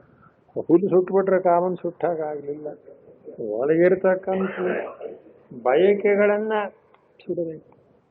ಅದಕ್ಕೆ ಜ್ಞಾನಿಗಳು ಇನ್ನೊಂದು ಅರ್ಥ ಹೇಳ್ತಾರೆ. ಏನು ಈ ವರ್ಷದ ಕೊನೆಯವರೆಗೆ ಯಾಕೆ ಆಗ್ತಾರೆ ಅಂದರೆ, ಚೈತ್ರ ಮಾಸದಿಂದ ಫಾಲ್ಗುಣ ಮಾಸದವರೆಗೂ ನಾವು ಏನೇನೋ ಬಯಸಿರ್ತೀವಿ. ಕೆಲವು ನೆರವೇರಿರುತ್ತೆ, ಕೆಲವು ನೆರವೇರಿರಲ್ಲ, ಬ್ಯಾಲೆನ್ಸ್ ಉಳಿದ್ಬಿಟ್ಟಿರುತ್ತಲ್ಲ ಬಾಕಿ. ಇನ್ನು ಮುಂದಿನ ವರ್ಷಕ್ಕೆ ಅದು ಕಂಟಿನ್ಯೂ ಆಗಬಾರ್ದು ಅಂತ ಸುಟ್ಟಾಕೋದು. ಅದಕ್ಕೋಸ್ಕರ ಕಾಮನ ಹಬ್ಬ ಮಾಡ್ತಾರೆ. ಗುರುಗಳಿಗೆ ಅರ್ಥ ಹೇಳ್ತಿದ್ದೆ ಏನಂತ, ಅದೇನು ಕೊನೆ ತಿಂಗಳಲ್ಲಿ ಅಂತ. ಹೌದು, ಹೊಸ ವರ್ಷ ಹುಟ್ಟೋ ಹೊತ್ತಿಗೆ ಯಾವುದು ಬ್ಯಾಲೆನ್ಸ್ ಇರಬಾರ್ದು ಅಂತ ಹಾಕ್ಲ ಬಿಟ್ಬಿಡಕ್ಕೆ ಹೋದಾಯ್ತು ಅಲ್ಲಿಗೆ ಅಂತೀನಿ. ನಿನ್ನ ಕಾಮ ಮತ್ತೆ ಬಂದು ನಮ್ಮನ್ನು ತಟ್ಟೆ ಮಾಡಬಾರ್ದು, ಧೈರ್ಯ ಬೇಕಲ್ಲ. ಹೀಗೆಲ್ಲ ಆ ಕಾಮನ ಬಗ್ಗೆ ಬೇಕಾದಷ್ಟು ಪುರಾಣಗಳಲ್ಲೂ ಕಥೆಗಳಿವೆ. ಈಶ್ವರ ಒಬ್ಬನೇ ಅವನನ್ನ ಸಂಹಾರ ಮಾಡಿದವನು ಇರಲಿ. ಇಲ್ಲೇನು ಹೇಳ್ತಾರೆ, ಸಾಧಕನಾಗಿರ್ತಕ್ಕಂಥ ಅವನಿಗೆ ಹೇ ಅರ್ಜುನ, ಈ ಕಾಮ ಕ್ರೋಧ ಅಂತಕ್ಕ ಇಬ್ಬರೂ ಕೂಡ ಈ ರೀತಿಯಾಗಿ ಅವನ ಒಂದು ಶ್ರೇಯಸ್ಸನ್ನು ಹಾಳು ಮಾಡ್ತಾರೆ, ಅನರ್ಥವನ್ನು ಉಂಟು ಮಾಡ್ತಾರೆ ಅಂತ ಹೇಳಿ. ಸ ಏಷ ಕಾಮ ಪ್ರತಿಹತಃ, ಅದೇ ವಾಕ್ಯ. ಕಾಮ ಬೇರೆ, ಕ್ರೋಧ ಬೇರೆ ಅಲ್ಲ. ಕಾಮ ಪ್ರತಿಹತಃ ಅಂದ್ರೆ ಯಾವ ಕಾಮ ನೆರವೇರುವುದಿಲ್ಲವೋ ಅಂತ, ಅದಕ್ಕೆ ಅಡ್ಡಿ ಒಂದು ಏನಾದರೂ ತೊಂದರೆ ಆಗಿಬಿಟ್ರೆ, ನಮಗೆ ಕೈಗೆ ಎಟಕದೆ ಹೋದರೆ, ಪ್ರತಿಹತಃ ಕೇನಚಿತ್ ಕ್ರೋಧತ್ವೇನ ಪರಿಣಮತೆ, ಅದೇ ಕೋಪವಾಗಿ ಪರಿಣಾಮವನ್ನು ಹೊಂದುತ್ತೆ, ಬದಲಾವಣೆ ಆಗಿಬಿಡುತ್ತೆ. ನಿಜ. ಏನಾಗುತ್ತೆ, ನೆರವೇರಲಿಲ್ಲ ಬಾಯಿಕೆ ಅಂದ ಕೂಡಲೇ ಕೋಪ ಬಂದ್ಬಿಡುತ್ತೆ. ಹೀಗಾಗಿ ಕಾಮ ಕ್ರೋಧಗಳನ್ನು ಅತ್ಯವಶ್ಯಕವಾಗಿ ಮನುಷ್ಯನ ಹತೋಟಿಯಲ್ಲಿಡಬೇಕು, ಗೆಲ್ಲಬೇಕು ಅನ್ನೋ ಅರ್ಥ. ಅತಃ ಕ್ರೋಧೋಪಿ ಏಷ ಏವ ಅಂದ್ರು. ಸರಿ, ಆದ್ದರಿಂದ ಇಬ್ಬರು ಅಂತ ಯಾಕೆ ಅನ್ನೋದು? ಕಾಮ ಅಂದ್ರು, ಕೋಪ ಅಂದ್ರೆ ಅವನಿಗೆ ಕಾಮದಿಂದ ಆಗಿರ್ತಕ್ಕಂಥ ಇನ್ನೊಂದು ಮನೋವಿಕಾರ.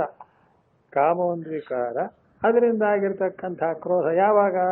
ಆ ಬಯಕೆ ನೆರವೇರದೇ ಇದ್ದಾಗ ಅನ್ನೋ ಅರ್ಥ. ರಜೋ ಗುಣ ಸಮುದ್ಭವ ಅಂದ್ರು. ಸತ್ವರಜಸ್ತಮ ಗುಣಗಳು ಅಂತ ಗುಣತ್ರಯಗಳು, ಅದೇ ಜಗತ್ತಿನ ಒಂದು ತಿರುಳು. ಅದರಲ್ಲಿ ರಜೋಗುಣದಿಂದಲೇ ಕಾಮವು ಕ್ರೋಧವು ಉಂಟಾಗುತ್ತದೆ. ಆದ್ದರಿಂದ ಈ ಎಲ್ಲ ತ್ರಿಗುಣಗಳನ್ನು ಮೀರಬೇಕು. ಎಂದು ಬಂದಿತ್ತು ನಿಸ್ತ್ರೈಗುಣ್ಯೋ ಭವಾರ್ಜುನ ಅಂತ. ಆ ಗುಣಗಳನ್ನು ಮೀರುವುದು ಅನ್ನೋದರ ಅರ್ಥ ಏನು? ಅವುಗಳಿಗೆ ವಶನಾಗದೇ ಇರೋದು. ಅದು ಬೇರೆ ಯಾರನ್ನಾರು ಹಿಂಸೆ ಮಾಡ್ಕೊಳ್ಳಿ, ನಮ್ಮ ತಂಟೆ ಬರದೇ ಇದ್ರು ಹಾಗರ್ಥ. ಎಲ್ಲ ರಜೋಗುಣ ಸತ್ವಗುಣಗಳನ್ನೆಲ್ಲ ತಮೋ ಗುಣಗಳನ್ನೆಲ್ಲ ನಾನು ನಾಶ ಮಾಡ್ತೀನಿ ಅಂತಲ್ಲ, ನನಗೆ ಅದು ಅಡ್ಡಿಯಾಗದೇ ಇದ್ರೆ ಆಯಿತು. ಅಲ್ಲೇ ಬಿಸಿಲು ಇರುತ್ತೆ, ಓಡಾಡಬೇಕು, ನಾವು ಛತ್ರಿ ಹಿಡ್ಕೊಂಡ್ರಾಯ್ತು ಅಷ್ಟೇ. ಯಾಕೆ ಬಾಕಿಯವ್ರಿಗೆ ಬಿಸಿಲು ಬೇಕೋ ಬೇಡವೋ ನಮಗೇನು ಗೊತ್ತು? ಪ್ರಪಂಚಕ್ಕಾಗಿರೋ ಬಿಸಿಲನ್ನೆಲ್ಲ ನಮಗೆ ತಡೆಯೋಕ್ಕಾಗುತ್ತೆ. ಆದ್ದರಿಂದ ನಮ್ಮ ಮಟ್ಟಿಗೆ ನಾವೇನು ಮಾಡಬೇಕು? ಒಂದು ಮರೆ ಮಾಡ್ಕೊ. ಹಾಗೆ ಜ್ಞಾನಿ ಏನು ಮಾಡ್ತಾನೆ ಅಂದರೆ, ಈ ಕಾಮ ಮತ್ತು ಕ್ರೋಧಗಳ ಒಂದಾನೊಂದು ಪರಿಣಾಮದಿಂದ ಇದು ಮನುಷ್ಯನನ್ನ ಹಾಳು ಮಾಡುತ್ತೆ ಅಂತ ಗೊತ್ತಿರೋದ್ರಿಂದ, ಅವನ ಪುರುಷಾರ್ಥಕ್ಕೆ ಶ್ರೇಯಸ್ಸಿಗೆ ಅಡ್ಡಿಯಾಗುತ್ತೆ ಅಂತ ಗೊತ್ತಿರೋದ್ರಿಂದ ಅವನನ್ನ ಎಂದೆಂದಿಗೂ ದೂರವಾಗಿರ್ತಾನೆ. ಅದನ್ನೇ ಶತ್ರು ಅಂತ. ಆ ಕಾಮನನ್ನು ಕ್ರೋಧವನ್ನು ಯಾವ ಜ್ಞಾನಿಯಾದವನು ತನ್ನ ಒಂದೊಂದು ಗುಂಪಿ ಸೇರಿಸಲ್ಲ. ಇವು ನನಗೆ ಶತ್ರು ಅದು ಬರೀತಾನೆ. ರಜೋಗುಣ ಸಮುದ್ಭವ ಆಯಿತು. ಸಹ ಸಮುದ್ಭವ ಯಸ್ಯ ರಜೋಗುಣ. ಇಲ್ಲ, ರಜೋಗುಣಸ್ಯ ವಾ ಸಮುದ್ಭವ. ಎರಡರ್ಥ ಮಾಡಿದ್ರು. ರಜೋಗುಣ ಅನ್ನೋದು ಗುಣ, ರಜಶ್ಚ ತತು ಗುಣಶ್ಚ ಅಂತ. ರಜೋಗುಣ ಅಂದರೆ ರಜಸ್ಸು ಅಂದರೆ ದೋಷ ಅಂತ. ದೋಷವನ್ನೇ ಗುಣವಾಗಿ ಉಳ್ಳಂತಹದ್ದು ಈ ಕಾಮ. ಅದು ಆ ರಜೋಗುಣ ಅಂತಕ್ಕಂಥದ್ದರಿಂದ ಕಾಮ ಉಂಟಾಗಿದೆ ಅಂತ ರಜೋಗುಣ ಸಮುದ್ಭವ ಅಂತ ಅರ್ಥ ಮಾಡಿದ್ದಾರೆ. ಅಥವಾ ರಜೋಗುಣಸ್ಯವ ಅಂತ, ರಜೋಗುಣದ ಒಂದು ಪ್ರಾಡಕ್ಟ್ ಅಂತ ಅರ್ಥ ಮಾಡಬಹುದು. ಅದರಿಂದ ಉಂಟಾಗಿರೋದು ಅಂತ ಅರ್ಥ ಮಾಡಬಹುದು. ಇಲ್ಲೊಂದು ಮಾತು ಬರೀತಾರೆ, ಕಾಮೋ ಹಿ ಉದ್ಭೂತಃ ರಜಃ ಪ್ರವರ್ತಯನ್ ಪುರುಷಂ ಪ್ರವರ್ತಯತಿ. ಯಾವಾಗ ಕಾಮ ಮನುಷ್ಯನಿಗೆ ಉಂಟಾಯಿತೋ ಅದು ಮೆಲ್ಲಿಗೆ ಮನುಷ್ಯನ ರಜೋಗುಣಗಳನ್ನ ಮೇಲಕ್ಕೆ ಎಬ್ಬಿಸಿ ಅವನಿಂದ ಕೆಲಸಗಳನ್ನು ಮಾಡಿಸುತ್ತದೆ ಅಂತ. ಇದನ್ನು ಎಲ್ಲಿವರೆಗೂ ನಾವು ಅನ್ವಯಿಸಬಹುದು ಅಂದರೆ, ತಾವೆಲ್ಲ ಉಪನಿಷತ್ ನೋಡಿದ್ದೀರಿ, ಪರಮಾತ್ಮ ಕೂಡ ಜಗತ್ ಸೃಷ್ಟಿ ಮಾಡಬೇಕು ಅಂದ ಕೂಡಲೇ ಶೋಕಾಮಯತ ಬಹುಸ್ಯಾಂ ಪ್ರಜಾಯೇತಿ ಸತಪೋತಪ್ಯತ ಅಂತ ಪ್ರಾರಂಭ. ಆಶ್ಚರ್ಯ, ಏನು ಪರಮಾತ್ಮನನ್ನು ಬಿಡ್ಲಿಲ್ವಾ? ಯಾವುದು ಶೋಕಾಮಯತ, ಅವನು ಕೂಡ ಬಯಸಿದ ಅಂತ. ಅದೇನು ತೋರಿಸುತ್ತೆ ಅಂದರೆ, ಜಗತ್ ಸೃಷ್ಟಿಯನ್ನ ತಾತ್ಪರ್ಯವಾಗಿ ಇಟ್ಕೊಂಡು ಹೇಳೋ ಮಾತದು. ಹಾಗೆ ಹೇಳೋವಾಗಲೂ ಅವನಿಗೂ ಕೂಡ ಈ ಕಾಮಕ್ರೋಧಗಳ ಪ್ರಚೋದನೆ ಎನ್ನುವುದು ಹಿನ್ನೆಲೆಯಾಗಿದೆ ಅನ್ನೋ ಅರ್ಥ. ಅಂದ್ರೆ ಅಲ್ಲಿ ತಾತ್ಪರ್ಯ ಕಾಮನನ್ನ ಹೊಗಳಕ್ಕೋಸ್ಕರ ಹೇಳಿಲ್ಲ, ಸೃಷ್ಟಿ ಆಯಿತು ಅನ್ನೋಕ್ಕೆ ಉಪಾಯ ಹೇಳಿದ್ದ. ಕೊನೆಯಲ್ಲಿ ಏನಂತಾರೆ ಗೊತ್ತೇ, ಇದೆಲ್ಲ ಕಲ್ಪಿತ ಅಂದ್ಬಿಡ್ತಾರೆ. ಅದು ವೇದಾಂತಿಗಳು ಜಾಣರು, ಪರಮಾತ್ಮನ ಏನೂ ಇಲ್ಲ ಅಂದ್ಬಿಡ್ತಾರೆ. ಅದು ಬೇರೆ, ಅದು ಸಿದ್ಧಾಂತಕ್ಕೆ ಹೊರಟೋಯ್ತು. ವ್ಯವಹಾರದಲ್ಲಿ ತಗೊಂಡ್ರೆ ಆ ಪರಮಾತ್ಮನೂ ಕೂಡ ಅಕಾಮಯತ ಬಯಸಿ ಬಹುವಾಗಬೇಕು ಅಂತ ಸೃಷ್ಟಿ ಮಾಡಿದ ಅಂದರೆ ಆಯಿತು, ಹಿಡ್ಕೊಂಡ ಕಾಮವನ್ನು. ಯಾರನ್ನ ಬಿಟ್ಟಿಲ್ಲ ಅಂದರೆ ಇನ್ನೇನು ಮಾಡೋದು ಅಂದರೆ ಎಚ್ಚರಿಕೆ ಕೊಡ್ತಾನೆ ಭಗವಂತ. ಮನುಷ್ಯ ಯಾಕೆ ಪಾಪ ಮಾಡ್ತಾನೆ ಅಂತ ಕೇಳಲಿವೇನ ಅರ್ಜುನ ನೀನು? ಅದಕ್ಕೆ ಉತ್ತರ ಇತ್ತು, ಈ ಕಾಮಕ್ರೋಧಗಳಿಂದಲೇ ಅವನು ಹಾಗೆ. ಅದಕ್ಕೆ ಹೇಳ್ತಾರೆ ರಜೋಗುಣದಿಂದ ಉಂಟಾದ. ಕಾಮೋ ಹಿ ಉದ್ಭೂತಃ ರಜಃ ಪ್ರವರ್ತಯನ್ನ ಪುರುಷಂ ಪ್ರವರ್ತಯ. ಆದ್ದರಿಂದ ಈ ಗುಣ ಇದೇನಿದ್ರೂ ಆತ್ಮನಿಗೆ ಸೇರಿದ್ದಲ್ಲ, ಮತ್ತೇನು ಅಂತಃಕರಣಕ್ಕೆ ಸೇರಿ. ಏನೇನು ದೋಷಗಳಿದೆಯೋ, ಸತ್ವರ್ಗಸ್ತಮೋ ಗುಣಗಳು ಅನ್ನೋದೇನಿದೆಯೋ ಅದೆಲ್ಲವೂ ಅಂತಃಕರಣ ಧರ್ಮ. ಅದಕ್ಕೆ ವೇದಾಂತಲ್ಲಿ ಏನು ಹೇಳ್ತಾರೆ, ಚಿತ್ತಶುದ್ಧಿ ಮಾಡ್ಕೊಳ್ಳಿ, ಚಿತ್ತಶುದ್ಧಿ ಇದೇ ಅರ್ಥ. ಈ ಚಿತ್ತದಲ್ಲಿ ಏನೇನು ರಾಗದ್ವೇಷಗಳು ಅಂತಃಕರಣದಲ್ಲಿ ದೋಷಗಳಿದೆಯೋ ಅದು ಓದಕ್ಕೆ ಒಂದು ಪಟ್ಟಿನೇ ಬರೆದಿದ್ದಾರೆ. ಮನಸ್ಸು ಅಂದ್ರೆ ಏನು ಗೊತ್ತೇ, ಕಾಮ, ಸಂಕಲ್ಪ, ವಿಚಿಕಿತ್ಸಾ, ಶ್ರದ್ಧಾ, ಶ್ರದ್ಧಾ ಧೃತಿರಸತಿ ಹ್ರೀರ್ಧೀರ್ಧೀರಿತ್ಯೇತತ್ಸರ್ವಂ ಮನ ಏವಾ. ಬೃಹದಾರಣ್ಯಕದಲ್ಲಿ ಇರೋ ಮಾತು. ಕಾಮ ಅಂದ್ರೆ ಬಯಕೆ, ಸಂಕಲ್ಪ ಅಂದ್ರೆ ಹೀಗೆ ಮಾಡ್ತೀನಿ ಹಾಗೆ ಮಾಡ್ತೀನಿ ಅಂತ ದೃಢಪಡಿಸ್ಕೊಳ್ಳೋದು. ವಿಚಿಕಿತ್ಸಾ, ಹೀಗೋ ಹಾಗೆ ಹೋಗೋಣ ಬೇಡವೋ, ತಿನ್ನೋ ಬೇಡವೋ ಅಂತ ಅಲ್ಲಾಡುತ್ತೆ ನೋಡಿ, ವಿಚಿಕಿತ್ಸಾ. ಶ್ರದ್ಧಾ, ನಂಬಿಕೆ. ಅಶ್ರದ್ಧಾ, ನಂಗೆ ನಂಬಿಕೆ ಇಲ್ಲ ಅಂತಾನೆ. ಧೃತಿ, ಧೈರ್ಯ. ಅಧೃತಿ, ಹೆದರಿಕೆ. ಹೀಗೆ ಧೀಹಿ ಭೀಹಿ ಓದಕ್ಕೆ ಕೊನೆಯಲ್ಲೊಂದು ಮಾತು ಬರೋದು, ಇತ್ಯೇತತ್ ಸರ್ವಂ, ಎಲ್ಲವೂ ಮನ ಏವ. ಬಾ ಬಾ ಬಾ. ಈ ವೇದಾಂತಿಗಳ ಒಂದಾನೊಂದು ವ್ಯಾಖ್ಯಾನ ಏನು ಕಂಡು ಹಿಡಿದ್ದಾರೆ ನೋಡಿ. ಅದಕ್ಕೆ ಇದಕ್ಕೆ ಅಧ್ಯಾತ್ಮ ವಿದ್ಯೆ ಅಂತ. ನೀವು ಹೊರಗಡೆ ಯಾವ ಪದಾರ್ಥನಾರು ಕಂಡು ಹಿಡಿದು ಏನು ಬೇಕಾದ್ರೂ ಲೋಕಕ್ಕೆ ಉಪಕಾರ ಮಾಡಿ ನಿಮ್ಮ ಒಳಗೇನೇನಿದೆ ಅಂತ ನೋಡಿಕೊಂಡಾಗ ಇಷ್ಟೆಲ್ಲ ಇದೆ.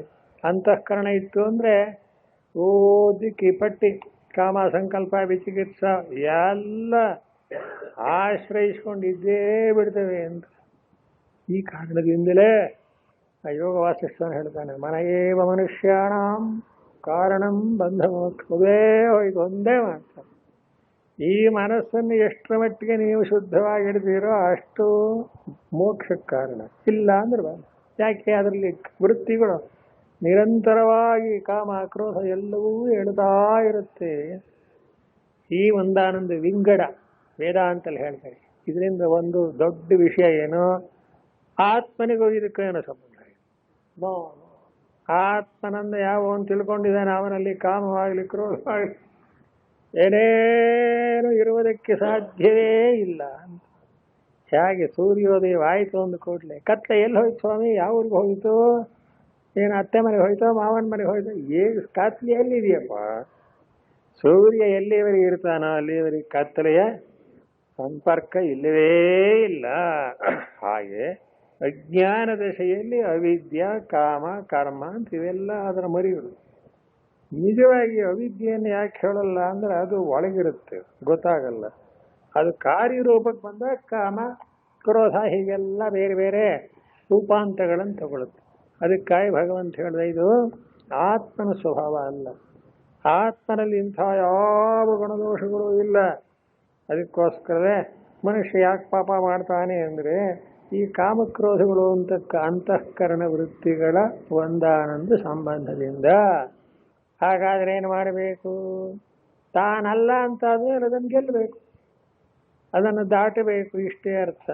ಮತ್ತಿನ್ನು ಹೇಳುದು ಭಗವಂತ ಮಹಾಶನಃ ಮಹಾಪಾಪ್ಮ ಅಂತ ಇನ್ನೂ ಎರಡು ವಿಶೇಷಣ ಬೇರೆ ಅವನಿಗೆ ಹೊಗಳೋದಕ್ಕೋಸ್ಕರವಾಗಿ.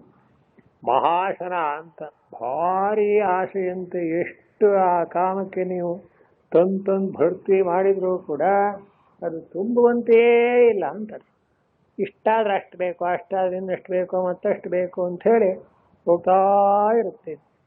ವೇದದಲ್ಲೂ ಒಂದು ಮಂತ್ರ ಇದೆ, ಕಾಮೋಕಾರಷೇ ನಮೋ ನಮಃ, ಕಾಮೋಕಾರಷೇತ್ ಕಾಮಃ ಕರೋಮಿ ನಾಹಂ ಕರೋಮಿ ಕಾಮಃ ಕರ್ತ ನಾಹಂಕರ್ತ ಕಾಮಃ ಕಾರಯಿತ ನಾಹಂಕಾರಯಿತ ಏಷದೇ ಕಾಮ ಕಾಮಾಯ ಸ್ವಾಹ ಅಂದ ಒಬ್ಬ ಋಷಿ. ನಾನೆಲ್ಲ ಮಾಡೋದು ಕಾಮಃ ಅಕಾರಷಿ, ಕಾಮವೇ ನನ್ನಿಂದ ಎಲ್ಲ ಕೆಲಸವನ್ನು ಮಾಡಿಸುವುದು ಅಂತಾನೆ. ಕಾಮಃ ಕರೋತಿ ಮಾಡುತ್ತೆ, ನಾಹಂಕರೋಮಿ ನಾನು ಮಾಡಲ್ಲ, ಇವುದಕ್ಕೆ ಆ ತನ್ನ ಅನುಭವವನ್ನು ಹೇಳ್ತಾನೆ ಋಷಿ. ಇದರಿಂದ ಏನಂತ ಒಂದು ವಿಷಯ ಗೊತ್ತಾಗುತ್ತೆ, ಕಾಮ ಮಾಡುತ್ತೆ ನಾನು ಮಾಡಲ್ಲ ಅಂದ್ರೆ ನಾನು ಕಾಮ ಅಂತ ಇಲ್ಲಿ ವಿವೇಕ. ಈ ವಿವೇಕ ಮಾಡಿದ ಕೂಡಲೇ ಗೊತ್ತಾಗುತ್ತೆ ಅದೇನದು ಅನಾತ್ಮ ಧರ್ಮ. ಆತ್ಮಧರ್ಮವಲ್ಲ, ಆತ್ಮನಲ್ಲಿ ಕಾಮಗಳಿಲ್ಲ ಅಲ್ಲವೇ. ಒಂದು ವೇಳೆ ಇದೆ ಅನ್ನೋದಾದ್ರೆ ಅದು ಪರಿಪೂರ್ಣ ಕಾಮ ಅಷ್ಟೇ, ತೃಪ್ತಿಯಾಗಿರುತ್ತೆ. ಅಲ್ಲಿ ಯಾವ ಒಂದಾನೊಂದು ಬಯಕೆಗಳ ಪ್ರಶ್ನೆ. ಆ ಕಾಮ ಅಂತಕ್ಕಂಥದ್ದು ಕೇವಲ ಅಂತಃಕರಣ ಧರ್ಮವೇ ಹೊರತು ಆತ್ಮನ ಧರ್ಮ ಅಲ್ಲ. ಆತ್ಮನು ಸತ್ಯ ಕಾಮ ಬೇಕಾಗುತ್ತೆ. ಹಾಗೆಲ್ಲ ವ್ಯಾಖ್ಯಾನವನ್ನು ಮಾಡ್ತಾರೆ. ಪ್ರಕೃತ ಏನಾಯಿತು ಇಲ್ಲಿ ಭಗವಂತ ಹೇಳ್ತಾ ಇರುವಾಗ ಕಾಮ ಏಷಃ ಕ್ರೋಧ ಏಷಃ ಅಂದ್ರು. ಈಗ ರಜೋ ಗುಣ ಸಮುದ್ಭವ, ಇವನು ಯಾತರಿಂದ ಹುಟ್ಟಿದ್ದಾನೆ? ರಜೋಗುಣದಿಂದ ಹುಟ್ಟಿದ್ದಾನೆ. ಕಾಮೋ ಹಿ ಉದ್ಭೂತಃ ರಜಃ ಪ್ರವರ್ತಯನ್ನ ಪುರುಷಂ ಪ್ರವರ್ತಯತೆ ಅಂತ ಇದು ಸರಿ. ರಜೋಗುಣ ಯಾವಾಗಲೂ ಚಟುವಟಿಕೆಗೆ ಮೂಲ. ರಜೋಗುಣ ಇದ್ರೇನೆ ಆಕ್ಟಿವ್ ಆಗಿರ್ತಾನೆ ಅಂತೀರಿ ನೋಡಿ, ಅದು ಬಹಳ ಮುಖ್ಯವಾಗಿದೆ. ಹೀಗೆ ಕಾಮ ಎದ್ದವನು ಅಂತಃಕರಣದಲ್ಲಿ ಉಂಟಾಗುವವನು ರಜಃ ಪ್ರವರ್ತಯನ್ನ, ರಜೋಗುಣವನ್ನು ಇನ್ನಷ್ಟು ಹೆಚ್ಚಿಸುತ್ತವನಾಗಿ ಎಲ್ಲರಿಂದಲೂ ಕೆಲಸವನ್ನು ಮಾಡಿಸ್ತಾನೆ. ಇದರಲ್ಲಿ ಒಂದು ಹತೋಟಿ ಇರಬೇಕಷ್ಟೇ, ಇನ್ನೇನಿಲ್ಲ. ವೇಗವಾಗಿ ಹೋಗಿ ಸ್ವಾಮಿ ಜಾಗೃತಿಯಾಗಿ ತಲುಪೋಣ ಅಂದರೆ ಅವನೇನು ಮಾಡ್ತಾನೆ? ಡ್ರೈವರ್ ಆಗಿರೋನು ಅದಕ್ಕೊಂದು ನೀತಿ ಉಂಟು, ನಿಯಮ ಉಂಟು, ಇಷ್ಟು ಸ್ಪೀಡ್ ಹೋಗಬೇಕು ಅಂತ. ಮಿತಿವೇನಿದ್ರೆ ಆಕ್ಸಿಡೆಂಟ್ ಹಾಗರ್ಥ. ಆದ್ದರಿಂದ ಕಾಮವನ್ನು ಬೇಡವೇ ಬೇಡ ಅಂತ ಹೇಳೋಕ್ಕಾಗಲ್ಲ, ಆವಾಗ ಪ್ರಪಂಚ ವ್ಯಾಪಾರವೇ ನಡೆಯೋದಿಲ್ಲ. ಆದ್ದರಿಂದ ಬೇಕು, ಎಷ್ಟು ಬೇಕೋ ಎಷ್ಟು ಮಾಡಬೇಕೋ ಅದಕ್ಕೆ ತಕ್ಕಷ್ಟು ಅಂತ. ಆದರೆ ಏನಾಗುತ್ತೆ, ಮನುಷ್ಯನಲ್ಲಿ ಆ ಕಾಮ ಅಂತಕ್ಕದ್ದಕ್ಕೆ ಹತೋಟಿ ಇರಲ್ಲ, ಹೊಟ್ಟೋಗ್ಬಿಡುತ್ತೆ. ಎಂಥೆಂಥವರಿಗೂ ಕೂಡ ಈ ಒಂದಾನೊಂದು ಅಪಘಾತ ಆಗಿಯೇ ಆಗುತ್ತೆ. ರಾವಣ ಅವನು ಹೇಳ್ತಾನೆ ಹನುಮಂತ, ಅಯ್ಯೋ ಅಯ್ಯೋ ಅಯ್ಯೋ ಆ ರಾವಣನ ಅಂತಃಪುರದಲ್ಲಿ ಎಲ್ಲ, ಏಕೆಂದ್ರೆ ಅವನು ಸೀತೆ ಹುಡುಕೋಕೆ ಹೋದಾಗ ಇಡೀ ರಾವಣನ ಅಂತಃಪುರನೆಲ್ಲ ಜಾಲಾಡ್ಬಿಡ್ತಾನೆ. ಅಲ್ಲಿ ನೋಡ್ತಾನೆ ದೇವತಾ ಸ್ತ್ರೀಯರು, ಗಂಧರ್ವ ಸ್ತ್ರೀಯರು, ವಿದ್ಯಾಧರ ಸ್ತ್ರೀಯರು, ಅವರು ಇವರು ಅಂತ ಸಾವಿರಾರು ಜನಗಳನ್ನು ತಂದು ತುಂಬಿರ್ತಾನೆ. ಅವನೇನು ಕಾಮಕ್ಕೆ ಉದಾಹರಣೆ ಕೊಡಬೇಕು ಅಂದರೆ ಆ ರಾವಣನ್ನೇ ತಗೋಬೇಕು. ಎಲ್ಲ ಕಡೆಯಲ್ಲೂ ಹನುಮಂತ ಹೋಗಿ ಅಲ್ಲೆಲ್ಲ ಹುಡುಕ್ತಾನೆ, ಯಾಕೆ ಅಂತ ಅವನಿಗೊಂದು ಅನ್ಸುತ್ತೆ. ಯಾಕೆ ಹುಡುಕ್ತಾನೆ ಅಂದ್ರೆ ಸೀತೆ ಹುಡುಕ್ಬೇಕಲ್ಲ, ಸೀತೆ ಹುಡುಕಕ್ಕೋಸ್ಕರ. ಕೊನೆಯಲ್ಲಂತ ಹನುಮಂತ ಮಾತು ಬಹಳ ಚೆನ್ನಾಗಿದೆ. ಎಲ್ಲ ಆದ್ಮೇಲೆ ಅಷ್ಟು ಹುಡುಕಿದ್ರು ಅಲ್ಲಿ ಎಲ್ಲೂ ಸೀತೆ ಪತ್ತೆ ಆಗ್ಲಿಲ್ಲ ಪಾಪ. ಬಂದ್ಬಿಟ್ಟು ಬಹಳ ಬೇಜಾರಾಗ್ಬಿಡ್ತಂತೆ. ಸುಮ್ಮನೆ ಬೇಸರ ಮಾಡ್ಕೊಂಡು, ಅಯ್ಯೋ ಇಷ್ಟೆಲ್ಲ ಹೋಗಿ ಬಂದೆ, ಸಮುದ್ರ ದಾಟಿ ಬಂದೆ, ಇಲ್ಲೆಲ್ಲ ಹುಡುಕಿದೆ, ಸೀತೆ ಸಿಕ್ಕಲಿಲ್ಲ, ಏನ್ ಮಾಡ್ಲಿ ಮುಂದಕ್ಕೆ ಅಂತ ಒಂದು ರೀತಿಯಾದ ಬೇಸರ ಬಂದ್ಬಿಡ್ತು. ಆಮೇಲೆ ಇನ್ನೊಂದು ಅನಿಸ್ತು ಅವನಿಗೆ, ನಾನು ಬ್ರಹ್ಮಚಾರಿ, ನಾನು ಯಾಕೆ ಅಲ್ಲೆಲ್ಲ ಹುಡುಕ್ಬೇಕಾಗಿದ್ದ. ವಿವೇಕ ಎಷ್ಟು ಚೆನ್ನಾಗಿದೆ ಅವನಿಗೆ. ಇದೆಲ್ಲ ನೋಡ್ಬಿಟ್ನಲ್ಲ ಇವರನ್ನೆಲ್ಲ. ಅದಕ್ಕೆ ಹೇಳ್ತಾನೆ, ನಾನು ನೋಡಿರಬಹುದು, ನಾನು ಮಾಡೋ ಕೆಲಸವೇ, ರಾಮಚಂದ್ರ ನನಗೆ ಆರ್ಡರ್ ಮಾಡಿರೋ ಕೆಲಸವೇ ಅಂಥದ್ದು. ಏನು? ಹೆಂಗಸನ್ನು ಹುಡುಕಬೇಕು ಅಂತ ಅಲ್ವೇ? ಸ್ತ್ರೀ ಹೆಂಗಸಲ್ವೇ ಸೀತಾದೇವಿ? ಇನ್ನು ಹೆಂಗಸನ್ನು ಹುಡುಕಬೇಕಾದ್ರೆ ಏನು, ಎಲ್ಲಿ ಹುಡುಕೋದು? ಸ್ತ್ರೀಯೋ ಹಿ ಸ್ತ್ರೀಷು ದೃಶ್ಯಂತೆ ಅಂದವ. ಹೆಂಗಸರ ಮಧ್ಯೆ ತಾನೇ ಹೆಂಗಸನ್ನು ಹುಡುಕಬೇಕು, ಇನ್ನೆಲ್ಲಿ ಹುಡುಕಕ್ಕಾಗತ್ತೆ? ಆಯ್ತು, ಇದು ಒಂದು. ಆದ್ರಿಂದ ಒಂದು ತಪ್ಪಾಗಿಲ್ಲ ಅಂತ ಅವನಿಗೆ ಅವನೇ ಸಮಾಧಾನ ಹೇಳ್ಕೊತಾನೆ. ಅಯ್ಯಪ್ಪ, ಹನುಮಂತನ ವಿವೇಕ, ಅವನ ಜ್ಞಾನ ಯಾರಿಗಿದೆ? ಜಿತೇಂದ್ರಿಯಂ ಬುದ್ಧಿಮತಾಂ ವರಿಷ್ಠ. ಹಾ, ಅಬ್ಬಾ ಅಬ್ಬಾ ಅಬ್ಬಾ, ಏನು ಸಾಮಾನ್ಯನೇ ಅವನು. ಆಮೇಲೆ ಹೇಳ್ತಾನೆ, ಬಹಳ ಚೆನ್ನಾಗಿದೆ ಅದು. ನಹಿಮೇ ಪರದಾರಾಣಾಂ ವೈಕೃತ್ಯ ಮುಪಪದ್ಯತೆ. ಇಷ್ಟು ಜನ ಸ್ತ್ರೀಯರನ್ನು ನೋಡಿದ್ರು ಕೂಡ ನನ್ನ ಮನಸ್ಸು ಹೇಗಿದೆ ಅಂದ್ರೆ ಇದ್ದೋ ತಚ್ಚಮೇ ಸುವ್ಯವಸ್ಥಿತಂ ಶುಭಾಶುಭಾಸ್ವಸ್ಥಾಸು ತಚ್ಚಮೇ ಸುವ್ಯವಸ್ಥಿತಂ ಅಂತ. ನನ್ನ ಮನಸ್ಸು ಒಂಚೂರು ಅಲ್ಲಾಡಿಲ್ಲ. ಯಾಕೆ ಅಂತ, ಮನೋಹಿ ಹೇತು ಸರ್ವೇಷಾಂ ಇಂದ್ರಿಯಾಣಾಂ ಪ್ರವರ್ತನೆ. ಏನ ಮಾತುಗಳು! ಮನಸ್ಸಲ್ಲೇ ಇಂದ್ರಿಯಗಳನ್ನು ಪ್ರೇರಣೆ ಮಾಡೋದು. ಮನಸ್ಸು ಕೆಲಸ ಮಾಡದೇ ಇದ್ರೆ ಯಾವ ಇಂದ್ರಿಯ ಏನು ಕೆಲಸ ಮಾಡುತ್ತೆ? ಆದ್ದರಿಂದ ಇಂದ್ರಿಯಗಳನ್ನ ಪ್ರವೃತ್ತಿ ಮಾಡುವಾಗ ಮನಸ್ಸು ಕಾರಣ. ಆ ಮನಸ್ಸು ಹೇಗಿದೆ? ಸುವ್ಯವಸ್ಥಿತಂ, ಗಟ್ಟುಮುಟ್ಟಾಗಿ ನಿಂತಿದೆ. ತಾನೇ ಆಕ್ಷೇಪ ಮಾಡಿಕೊಂಡ. ಯಾಕೆ? ಈ ರಾವಣನ ಎಲ್ಲ ಈ ಪರದಾರ ಈ ಸ್ತ್ರೀಯರನ್ನೆಲ್ಲ ನೋಡ್ಬಿಟ್ನಲ್ಲ, ನಂಗೆ ದೋಷ ಬರಲಿಲ್ವೇ? ಅವನಿಗೆ ಅವನೇ ಸಮಾಧಾನ ಮಾಡ್ಕೊಂಡು. ಇದು ಯಾಕೆ ಹೇಳಿದೆ ಅಂದ್ರೆ, ಕಾಮ ಕಾಮ ಅಂತಕ್ಕಂಥದ್ದರ ಸ್ವಭಾವ ಎಂತ, ಅದು ಅಂತಃಕರಣ ಧರ್ಮವೇ ಹೌದು. ಆದರೆ ಆ ಕಾಮವನ್ನೇನಾದ್ರೂ ಈ ಜೀವಾತ್ಮ ಬೆನ್ನಹತ್ತಿದ ಅಂದ್ರೆ ಬಿದ್ದಾಗ್ತದೆ.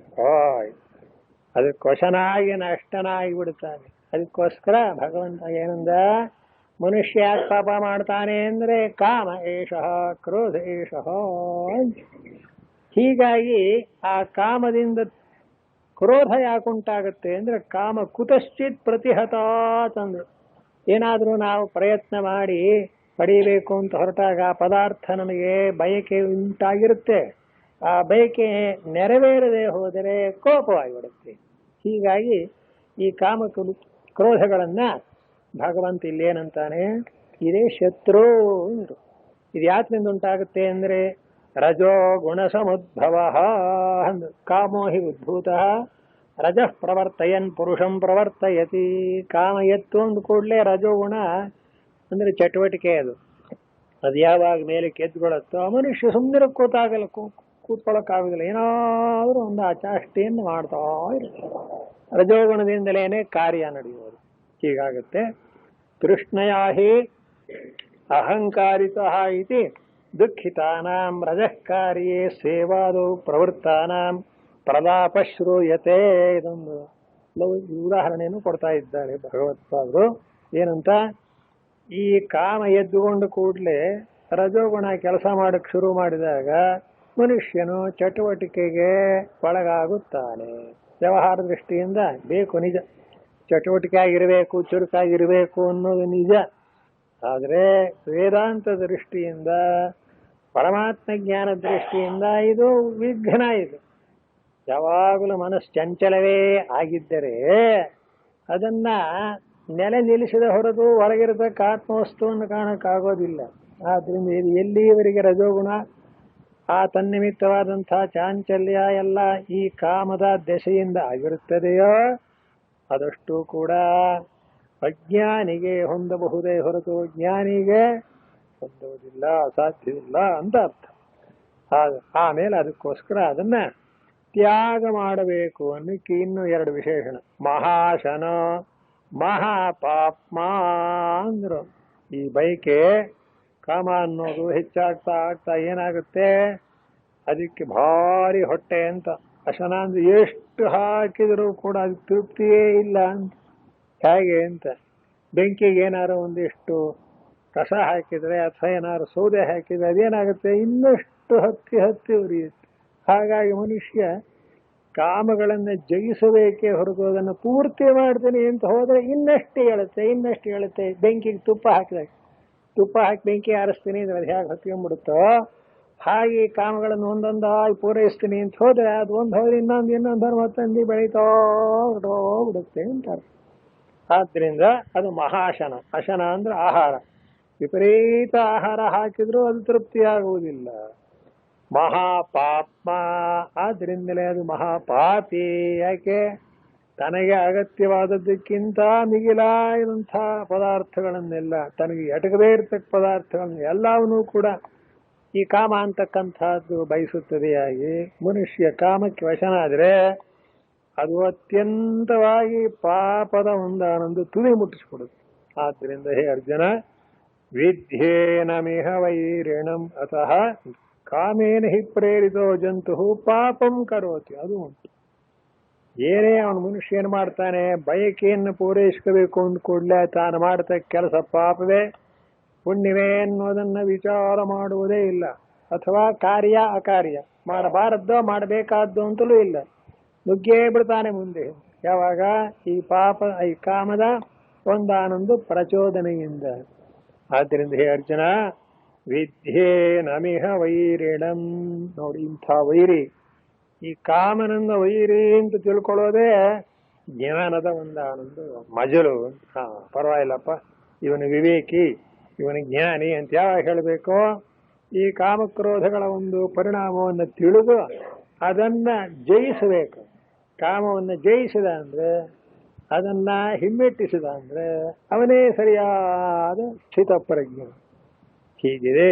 ಈಗ ನೀನೇನು ಮಾಡಬೇಕು? ಇವನನ್ನ ಗೆಲ್ಲು, ಕಾಮನನ್ನ ಗೆಲ್ಲಬೇಕು ಅಂದ್ರು. ವೈರಿ ಅಂದ್ಬಿಟ್ರಲ್ಲ, ಅದಕ್ಕಂತ ಕಥಂ ವೈರೀತಿ ದೃಷ್ಟಾಂತೈ ಪ್ರತಿಪಾದಯತಿ. ಮುಂದಿನ ಶ್ಲೋಕಕ್ಕೆ ಅವತರಣಿಕೆ ಹಾಕ್ತಾರೆ ಭಗವತ್ಪಾದರು. ಈ ಕಾಮನನ್ನ ಅವಿದ್ಯೇನ ವೈರಿಣಂ ಅಂತ ಕೃಷ್ಣ ಭಗವಂತ ವೈರಿ ಅಂದ್ಬಿಟ್ನಲ್ಲ. ಯಾಕೆ? ಕಥಂ ವೈರಿ, ಅದ್ಯಾಗವನು ನಮಗೆ ಶತ್ರುವಾದ ಅಂತ. ಅದಕ್ಕೋತ್ತರ, ಧೂಮೇನಾವ್ರಿಯತೆ ವಹ್ನಿ ಯಥಾ ದರ್ಶೋ ಮಲೇನ ಚ ಯಥೋಲ್ಬೇನ ವೃತೋ ಗರ್ಭಃ ತಥಾ ತೇನೇದಮಾವೃತ ಅಂದ್ರು. ಇದಕ್ಕೆ 3 ದೃಷ್ಟಾಂತಗಳನ್ನು ಕೊಟ್ಟು ಹೇಳ್ತಾ ಇದ್ದಾರೆ ಹೇಗೆ ವೈರಿಯಾಗಿದ್ದಾನೆ ಅಂದ್ರೆ. ಯಾವ ರೀತಿ? ಧೂಮೇನಾವ್ರಿಯತೆ ವಹ್ನಿ ಅಂತ, ಹೇಗೆ ಬೆಂಕಿ ಅನ್ನೋದು ಹೊಗೆಯಿಂದ ಸುತ್ತಲ್ಪಟ್ಟಿರುತ್ತದೆಯೋ ಅಂತ. ಹಾಗೆ ಯಾವುದು? ಇದಮ್ಮಂದ್ರೆ ಈ ಮನುಷ್ಯನ ಅಂತಃಕರಣ ಅಂತ. ಈ ಅಂತಃಕರಣವನ್ನ ಈ ಕಾಮ ಅಂತಕ್ಕದ್ದು ಪೂರ್ಣವಾಗಿ ಮುಚ್ಚಿಬಿಟ್ಟಿದೆ. ಅಯ್ಯೋ, ಅಗ್ನಿಯನ್ನು ಮುಚ್ಚಿರುತ್ತದೆಯೋ ಹಾಗೆ. ಧೂಮೇನ ಸಹಜೇನ ಆವ್ರಿಯತೆ ವಹ್ನಿ. ಇಲ್ಲಿಯೇ ನಾವು ಅಗ್ನಿಯನ್ನು ಇಟ್ಟರು, ಬೆಂಕಿಯನ್ನಿಟ್ಟರು, ಅಲ್ಲಿ ಯಥಾ ಪ್ರಕಾರ ಧೂಮದ ಒಂದಾನೊಂದು ಸಂಪರ್ಕ ಇರುತ್ತದೆ. ಹಾಗೆ ಪ್ರಕಾಶಾತ್ಮಕೋ ಅಪ್ರಕಾಶಾತ್ಮಕೇನ ಯಥಾ. ಚೆನ್ನಾಗಿದೆ ದೃಷ್ಟ. ಬೆಂಕಿಗೂ ಹೊಗೆಗೂ ಒಂದಾನೊಂದು ಹೋಲಿಕೆ ಕೊಡ್ತಾ ಇದ್ದಾರೆ. ಬೆಂಕಿ ಪ್ರಕಾಶಾತ್ಮಕವಾಗಿದೆ, ವೈಲಕ್ಷಣ್ಯ ಇದೆ. ಹೊಗೆ ಬಂದ್ಬಿಟ್ರೆ ಏನಾಗುತ್ತೆ? ಆ ಬೆಂಕಿಯ ಒಂದಾನೊಂದು ತೇಜಸ್ಸೆಲ್ಲ ಮರೆಯಾಗಿಬಿಡುತ್ತೆ ಅಂತ ಅರ್ಥ. ಹೊಗೆ ಬರ್ತಾ ಇದ್ರೆ ಬೆಂಕಿಯಲ್ಲಿ ಬೆಳಕು ಕೊಡುತ್ತದೆಯೇ? ಆ ರೀತಿಯಲ್ಲಿ ಒಂದು ದೃಷ್ಟಾಂತ. ಹಾಗೆಯೇ ಯಥಾದರ್ಶೋ ಮಲೇನ ಚ. ಆದರ್ಶ ಅಂದ್ರೆ ಕನ್ನಡಿ. ಆ ಕನ್ನಡಿಗೇನಾದ್ರೂ ಕೊಳಕ್ಕೆ ಹಿಡಿದು ಬಿಟ್ರೆ ಪಾದರಸ ಮುಂತಾದದ್ದು ಹೋಗ್ಬಿಟ್ಟು ಹಿಂದ್ಗಡೆ ಒಳಗೆ ಆ ಕನ್ನಡಿ ಏನಾಗ್ಬಿಡುತ್ತೆ? ಏನು ಮುಖವನ್ನ ತೋರಿಸೋದೇ ಇಲ್ಲ. ಹೇಗೆ ಕೊಳೆ ಕೂತಂಥ ಕನ್ನಡಿಯೋ ಯಾವ ರೀತಿ ಮುಖವನ್ನು ತೋರಿಸಲಾರದೋ ಅಂತ. ಅದಕ್ಕೆ ಗುರುಗಳು ಹೇಳ್ತಾ ಇದ್ರು, ಕನ್ನಡಿಯನ್ನು ಹಿಂದಿನ ಕಾಲದಲ್ಲಿ ಕಂಚಿನಲ್ಲಿ ಮಾಡೋದು. ಆ ಕಂಚನ್ನು ಚೆನ್ನಾಗಿ ಉಜ್ಜಿ ಸ್ಪಷ್ಟವಾಗಿ ಶುಭ್ರವಾಗಿ ಮಾಡಿದಾಗ ಅದರಲ್ಲಿ ಪ್ರತಿಬಿಂಬ ಕಾಣ್ತಾ ಇತ್ತು. ಈ ಹಳೆ ಬೀಟಿನಲ್ಲಿ ಕಂಬದಲ್ಲಿ ಮುಖ ಕಾಣುತ್ತೆ ನೋಡಿ, ಕಲ್ಲೇನೆ ಅದು. ಆ ಕಲ್ಲನ್ನು ಅಷ್ಟು ಒಂದಾನೊಂದು ಸ್ವಚ್ಛವಾಗಿ ತೆಳುವಾಗಿ ನಯಸ್ಸಾಗಿ ನಯವಾಗಿ ಮಾಡಿದಾಗ ನಮ್ಮ ಪ್ರತಿಬಿಂಬ ಕೂಡ ಅದರಲ್ಲಿ ಕಾಣುತ್ತೆ. ಹಾಗೆಯೇ ಹಿಂದಿನ ಕಾಲದಲ್ಲಿ ಈ ಕಂಚಿನಿಂದ ಸ್ವಚ್ಛವಾಗಿ ಕಂಚನ್ನು ಉಜ್ಜಿ ಮುಖ ಕಾಣುವಂತೆ ಕನ್ನಡಿ ಮಾಡ್ತಾ ಇದ್ರು. ಅದನ್ನು ಇಲ್ಲಿ ಆಚಾರ್ಯರು ದೃಷ್ಟಾಂತಗಳು ಗೀತೆಯಲ್ಲಿ ದೃಷ್ಟಾಂತ ಕೊಡ್ತಾರೆ. ಯಥಾದರ್ಶೋ ಮಲೇನ ಚ, ಆ ಕಂಚಿನ ಕನ್ನಡಿಗೆ ಮೇಲ್ಗಡೆ ಕೊಳಕ್ ಕಟ್ಟಿಬಿಟ್ರೆ ಮುಖ ಕಾಣೋದಿಲ್ಲ. ಹಾಗೇ ಅಂತ ಎರಡನೇ ದೃಷ್ಟಾಂತ. ಯಥಾ ಆದರ್ಶ ಮಲೇನ, ಅದರಂತೆ ಯಥೋಲ್ವೇನಾವೃತೋ ಗರ್ಭ ಗರ್ಭವೇಷ್ಟನೇನ ಆವೃತ, ಅದು ಸುಪ್ರಸಿದ್ಧವಾಗಿ. ಏನೋ ಸ್ತ್ರೀಯರ ಗರ್ಭದಲ್ಲಿ ಶಿಶು ಇದ್ದಾಗ ಆ ಗರ್ಭಸ್ಥವಾದ ಶಿಶು ಉಲ್ಬ ಅಂತಕ್ಕಂಥ ಒಂದು ಕವರ್ನಿಂದ ಮುಚ್ಚಿರುತ್ತದೆ. ಹಾಗೆ ತಥಾ ತೇನೇದಮಾವೃತ, ಅದೇ ರೀತಿಯಲ್ಲೇ ಇದಂ ಅಂದ್ರೇನು, ಈ ಆತ್ಮವಸ್ತು ಮನುಷ್ಯನ ನಿರ್ದಿಯಲ್ಲ ಪರಬ್ರಹ್ಮ, ಅದೇ ತಾನೇ ನಮ್ಮ ಸ್ವರೂಪ, ಅದನ್ನು ಮುಚ್ಚಿಬಿಟ್ಟಿದೆ ಅಂತ ಒಂದರ್ಥ. ಅಂದ್ರೇನಾಯಿತು, ಅದರ ವಿಷಯವಾದ ಜ್ಞಾನ, ಜ್ಞಾನ ಹೀಗೆ ಮುಚ್ಚಲ್ಪಟ್ಟಿದೆ ಅಂತ ಆ ದೃಷ್ಟಾಂತವನ್ನು ಕೊಟ್ಟಿದ್ದಾರೆ. ತಥಾ ತೇನ ಇದಂ ಅಂದ್ರೆ ಜ್ಞಾನಂ, ಪರಮಾತ್ಮ ವಿಷಯವಾದ ಜ್ಞಾನವು ಆವೃತಂ ಮುಚ್ಚಲ್ಪಟ್ಟಿದೆ. ಕಿಂಬುರಸ್ತದಿದಂ ಶಬ್ದವಾಚ್ಯಂ ಯತ್ ಕಾಮೇನ ಆವೃತಂ ಇತ್ಯುಚ್ಯತೆ. ಇದಂ ಅನ್ನೋ ಶಬ್ದಕ್ಕೆ ನಾನು ಬ್ರಹ್ಮ ಅಂತ ಹೇಳಿದೆ, ಇವರು ಜ್ಞಾಪಕ ಮಾಡಿದ್ರು ಜ್ಞಾನ ಅಂತ. ಆ ಇದಂ ಅನ್ನೋದಕ್ಕೆ ಅರ್ಥ ಬರೀತಾರೆ ನೋಡಿ.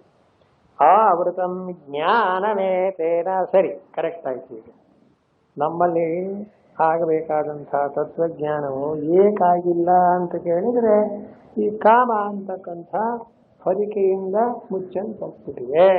ಅಂದ್ರೇನಾಯಿತು, ವ್ಯವಹಾರ ದೃಷ್ಟಿಯಲ್ಲಿ ಹೇಳಿದರೆ ಒಳಗೆ ಆ ಯಾವ ಒಂದಾನೊಂದು ಜ್ಞಾನ ಇದ್ದರೂ ಕೂಡ ಅದು ಮುಚ್ಚಲ್ಪಟ್ಟಿರೋಣದ್ರಿಂದ ಉಪಯೋಗಕ್ಕೆ ಬರ್ತಾ ಇಲ್ಲ. ಮುಚ್ಚಲ್ಪಟ್ಟಿರೋದು ಅಂದ್ರೇನು, ಒಳಗಿರತಕ್ಕಂಥ ಜ್ಞಾನ ಆ ವಸ್ತುವನ್ನು ತೋರಿಸೋದಕ್ಕೆ ಅಡ್ಡಿಯಾಗಿ ಹೊರಗಿನ ಆಕರ್ಷಣೆ, ಅದೇ ಆ ಉಲ್ಬ ಪ್ರಪಂಚದ ಆಕರ್ಷಣೆ, ದ್ವೈತವನ್ನೇ ಯಾವಾಗ ನಾವು ಅನುಸರಿಸಿ ಹೋಗ್ತಾ ಇರ್ತೀವಿಯೋ ಅದೇ ಒಂದೊಂದು ಮಿಥ್ಯಾಜ್ಞಾನ, ಅಲ್ಪಜ್ಞಾನ ಅನ್ನೋ ಅರ್ಥ. ಆ ಅಲ್ಪಜ್ಞಾನದಿಂದ ಈ ಮಹತ್ತಾದಂಥ ಆತ್ಮಜ್ಞಾನ ಮುಚ್ಚಲ್ಪಟ್ಟಿದೆ. ಹೀಗಾಗಿ ಆದ್ದರಿಂದ ಅದಕ್ಕೆಲ್ಲ ಮೂಲ ಯಾವುದು, ಕಾಮ. ವೇದಾಂತಲ್ಲಿ ಇದನ್ನ ಶಂಕರಾಚಾರ್ಯರು ಅವಿದ್ಯಾ ಅಂತ ಕರೀತಾರೆ. ಅವಿದ್ಯಾ ಅಂದ್ರೆ ಏನು, ಇದೆ ಆವರಣ ಅಂತಲೂ ಅದನ್ನ ಉಪಯೋಗಿಸ್ತಾರೆ. ಪರಮಾತ್ಮನನ್ನು ತಿಳ್ಕೊಳ್ಳೋದಕ್ಕೆ ಅಡ್ಡಿಯಾಗಿರೋದಕ್ಕೆ ಏನು ಹೆಸರು, ಅವಿದ್ಯಾ ಅಂತ ಹೆಸರು. ಅವಿದ್ಯೆಯನ್ನೇ ಇಲ್ಲಿ ಉದಾಹರಣೆಯಾಗಿ ಕೊಟ್ಟು ಅದು ತಾನು ತಿಳ್ಕೋಬೇಕಾದ ಆತ್ಮನ ಜ್ಞಾನವನ್ನು ಮುಚ್ಚಿರುತ್ತದೆ. ಅದನ್ನೇ ಆವೃತಂ ಜ್ಞಾನಮೇತೇನ ಅಂದರು. ಅನಂತರ ಆವೃತಂ ನೇತೇನ ಜ್ಞಾನಂ ಜ್ಞಾನಿನೋ ನಿತ್ಯ ವೈರಿಣ ಅಂತಂದು ಏತೇನ ಅನ್ನೋದನ್ನು ವಿವರಣೆ ಮಾಡ್ತಾರೆ. ಜ್ಞಾನಿನೋ ನಿತ್ಯ ವೈರಿಣ ಅಂದರು. ಯಾವ ಈ ಆವರಣವಾಗಿದೆಯೋ ಕಾಮ ಅಂತಕ್ಕಂಥದ್ದು, ಇದು ಜ್ಞಾನಿಗೆ ಮಾತ್ರ ವೈರಿಯಂತೆ, ಅಜ್ಞಾನಿಗೆ ಫ್ರೆಂಡ್, ಅಜ್ಞಾನಿಯಾದವನು ಈ ಕಾಮಗಳನ್ನ ಬಯಕೆಗಳನ್ನ ತನ್ನ ಒಂದೊಂದು ಪುರುಷಾರ್ಥಕ್ಕೆ ಸಾಧನ ಅಂತ ಬಯಸಿ ಅದನ್ನ ಸ್ನೇಹ ಮಾಡ್ಕೋತಾರೆ. ಹಾಗೇನಾಗುತ್ತೆ, ಈ ಕಾಮ ಸುಮ್ಮನೆ ನಮ್ಮನ್ನು ಎಳ್ಕೊಂಡು ಹೋಗುತ್ತದೆ ಹೊರತು ಪ್ರಪಂಚಕ್ಕೆ ಸುಖವನ್ನ ಮಾತ್ರ ಕೊಡುವುದಿಲ್ಲ ಅಂತ. ಯಾಕೆ ಅಂತ, ಆ ಕಾಮದ ಹಣೆ ಬರ ಏನು ಅಂದ್ರೆ, ಒಂದು ಬಯಸ್ತೀವಿ, ಸಿಕ್ತು ಅಂತ ಇಟ್ಕೊಳ್ಳಿ, ಇನ್ನೊಂದು ಬೇಕು ಅಂತ, ಇನ್ನೊಂದು ಬಯಸ್ತೀವಿ, ಮತ್ತೊಂದು ಬೇಕು ಅಂತ. ಹೀಗೆ ಉಪರಿ ಮನೋರಥ ಜಾಲಂ ಅಂತ ಒಂದು ಶ್ಲೋಕ. ವಿದ್ವಾನಪಿ ಕಾಮಯತೆ ಯತತೆ. ಒಂದು ಪುರುಷಾರ್ಥ ನೆರವೇರಿತು, ತೃಪ್ತಿ ಆಯಿತು ಅಂದ್ರೆ ಇನ್ನೊಂದು ಬೇಕು. ಇದು ನೋಡಿ, ಪ್ರಪಂಚದಲ್ಲಿ ಎಲ್ಲರಿಗೂ ಅನುಭವದಲ್ಲಿರೋದೇ. ಮೊದಲೇನಂತಾನೆ, ಅದು ಸಿಕ್ಕಿದ್ರೆ ಸಾಕು ಅಂತ ಇರ್ತಾನೆ, ಅದು ಸಿಕ್ತು ಅಂತ ಇಟ್ಕೊಳ್ಳಿ, ಇನ್ನೊಂದು ಬೇಕು ಅಂತ, ಅದಕ್ಕಿಂತ ಹೇಳಿರ್ಬೇಕು, ಇದಕ್ಕಿಂತ ಹೇಳಿರ್ಬೇಕು, ಹೀಗಿರ್ಬೇಕು. ಎಷ್ಟರ ಮಟ್ಟಿಗೆ ಹೋಗುತ್ತೆ ಅಂದರೆ, ಎಲ್ಲಿಂದ ಎಲ್ಲಿವರೆಗೂ ಹೋದರೂ ಅದು ಸಾಕು ಅನ್ನೋದು ಇಲ್ಲವೇ ಇಲ್ಲ. ಅಲಂ ಪ್ರತ್ಯಯ ಇಲ್ಲವೇ ಇಲ್ಲ. ಅಲಂ ಅಂದರೆ ಸಾಕು ಅಂತ, ಅದಕ್ಕೆ ಭಗವಂತ ಕಾಮಕ್ಕೆ ಏನು ಹೆಸರಿಟ್ಟಿದ್ದಾರೆ? ಅನಲಂ ಅಂತ. ಅಲಂ ನ ಭವತಿ. ಅಲಂ ಅನ್ನೋದು ಆ ಕಾಮದಲ್ಲಿ ಇಲ್ಲವೇ ಇಲ್ಲ. ಮತ್ತೇನಾಗುತ್ತೆ? ಅನಲ ಅಂತ. ಹೇಗೆ ಬೆಂಕಿ ಸುಡುತ್ತೋ ಹಾಗ ಕಾಮವು ಕೂಡ ಮನುಷ್ಯನ ಒಂದಾನೊಂದು ಶಾಂತಿಯನ್ನು ಹಾಳು ಮಾಡಿಬಿಡುತ್ತೆ. ಅದಕ್ಕೋಸ್ಕರ ಏನಂದ್ರು, ಯಾವ ಒಂದಾನೊಂದು ತನ್ನ ಆತ್ಮಜ್ಞಾನ ಅದರಿಂದ ಪಡಬೇಕಾದ ಶಾಂತಿ ಇದೆಯೋ ಅದನ್ನ ಈ ಯಾವ ಕಾಮವು ಆವೃತಂ ಅಂತ ಮುಚ್ಚಿಬಿಟ್ಟಿದೆ. ಈ ಕಾರಣದಿಂದಲೇ ಅಜ್ಞಾನಿಗಳಿಗೆಲ್ಲ ಈ ಸಂಸಾರದ ಒಂದಾನೊಂದು ಫಲ. ಜ್ಞಾನಿ ಅಂತ ಅವನು ಈ ಕಾಮವನ್ನು ಒದ್ದೋಡಿಸಿರ್ತಾನೆ, ಹತ್ರ ಸೇರಿಸೋದಿಲ್ಲ ಅಂತ ಅರ್ಥ. ಇದು ನಮ್ಮನ್ನ ನಾಶ ಮಾಡುತ್ತದೆ ಅಂತ ಗೊತ್ತಾದಾಗ ಅವನು ಕೂಡಲೇ ಅದನ್ನು ಗೆದ್ದಿರ್ತಾನೆ. ಹೀಗಾಗಿ ಕಾಮಕ್ಕೂ ಜ್ಞಾನಕ್ಕೂ ಎಂದೆಂದಿಗೂ ಒಂದಾನೊಂದು ಸ್ನೇಹವಿಲ್ಲ, ವೈರ ಅಂತ ಏನು ನಮ್ಮ ಗುರುಗಳು ಹೇಳೋರು ನೋಡಿ. ಎರಡು ಶಬ್ದ ಜ್ಞಾಪಕ ಇಟ್ಕೊಳ್ಳಿ. ಏನು ಸ್ವಾಮಿ? ಕಾಮ, ಅದು ಗೊತ್ತಿದೆ. ರಾಮ ಅಂತ. ರಾಮನ್ನ ಜ್ಞಾಪಕ ಇಟ್ಕೊಂಬಿಡಿ ಅಂತ. ಯಾಕೆ ಅಂದ್ರೆ ರಾಮ್ ಇದ್ದ ಕಡೆ ಕಾಮ ಇರಲ್ಲ, ಕಾಮ್ ಇದ್ದ ಕಡೆ ಅದೇ ಜ್ಞಾನಿನೋ ನಿತ್ಯ ವೈರನ.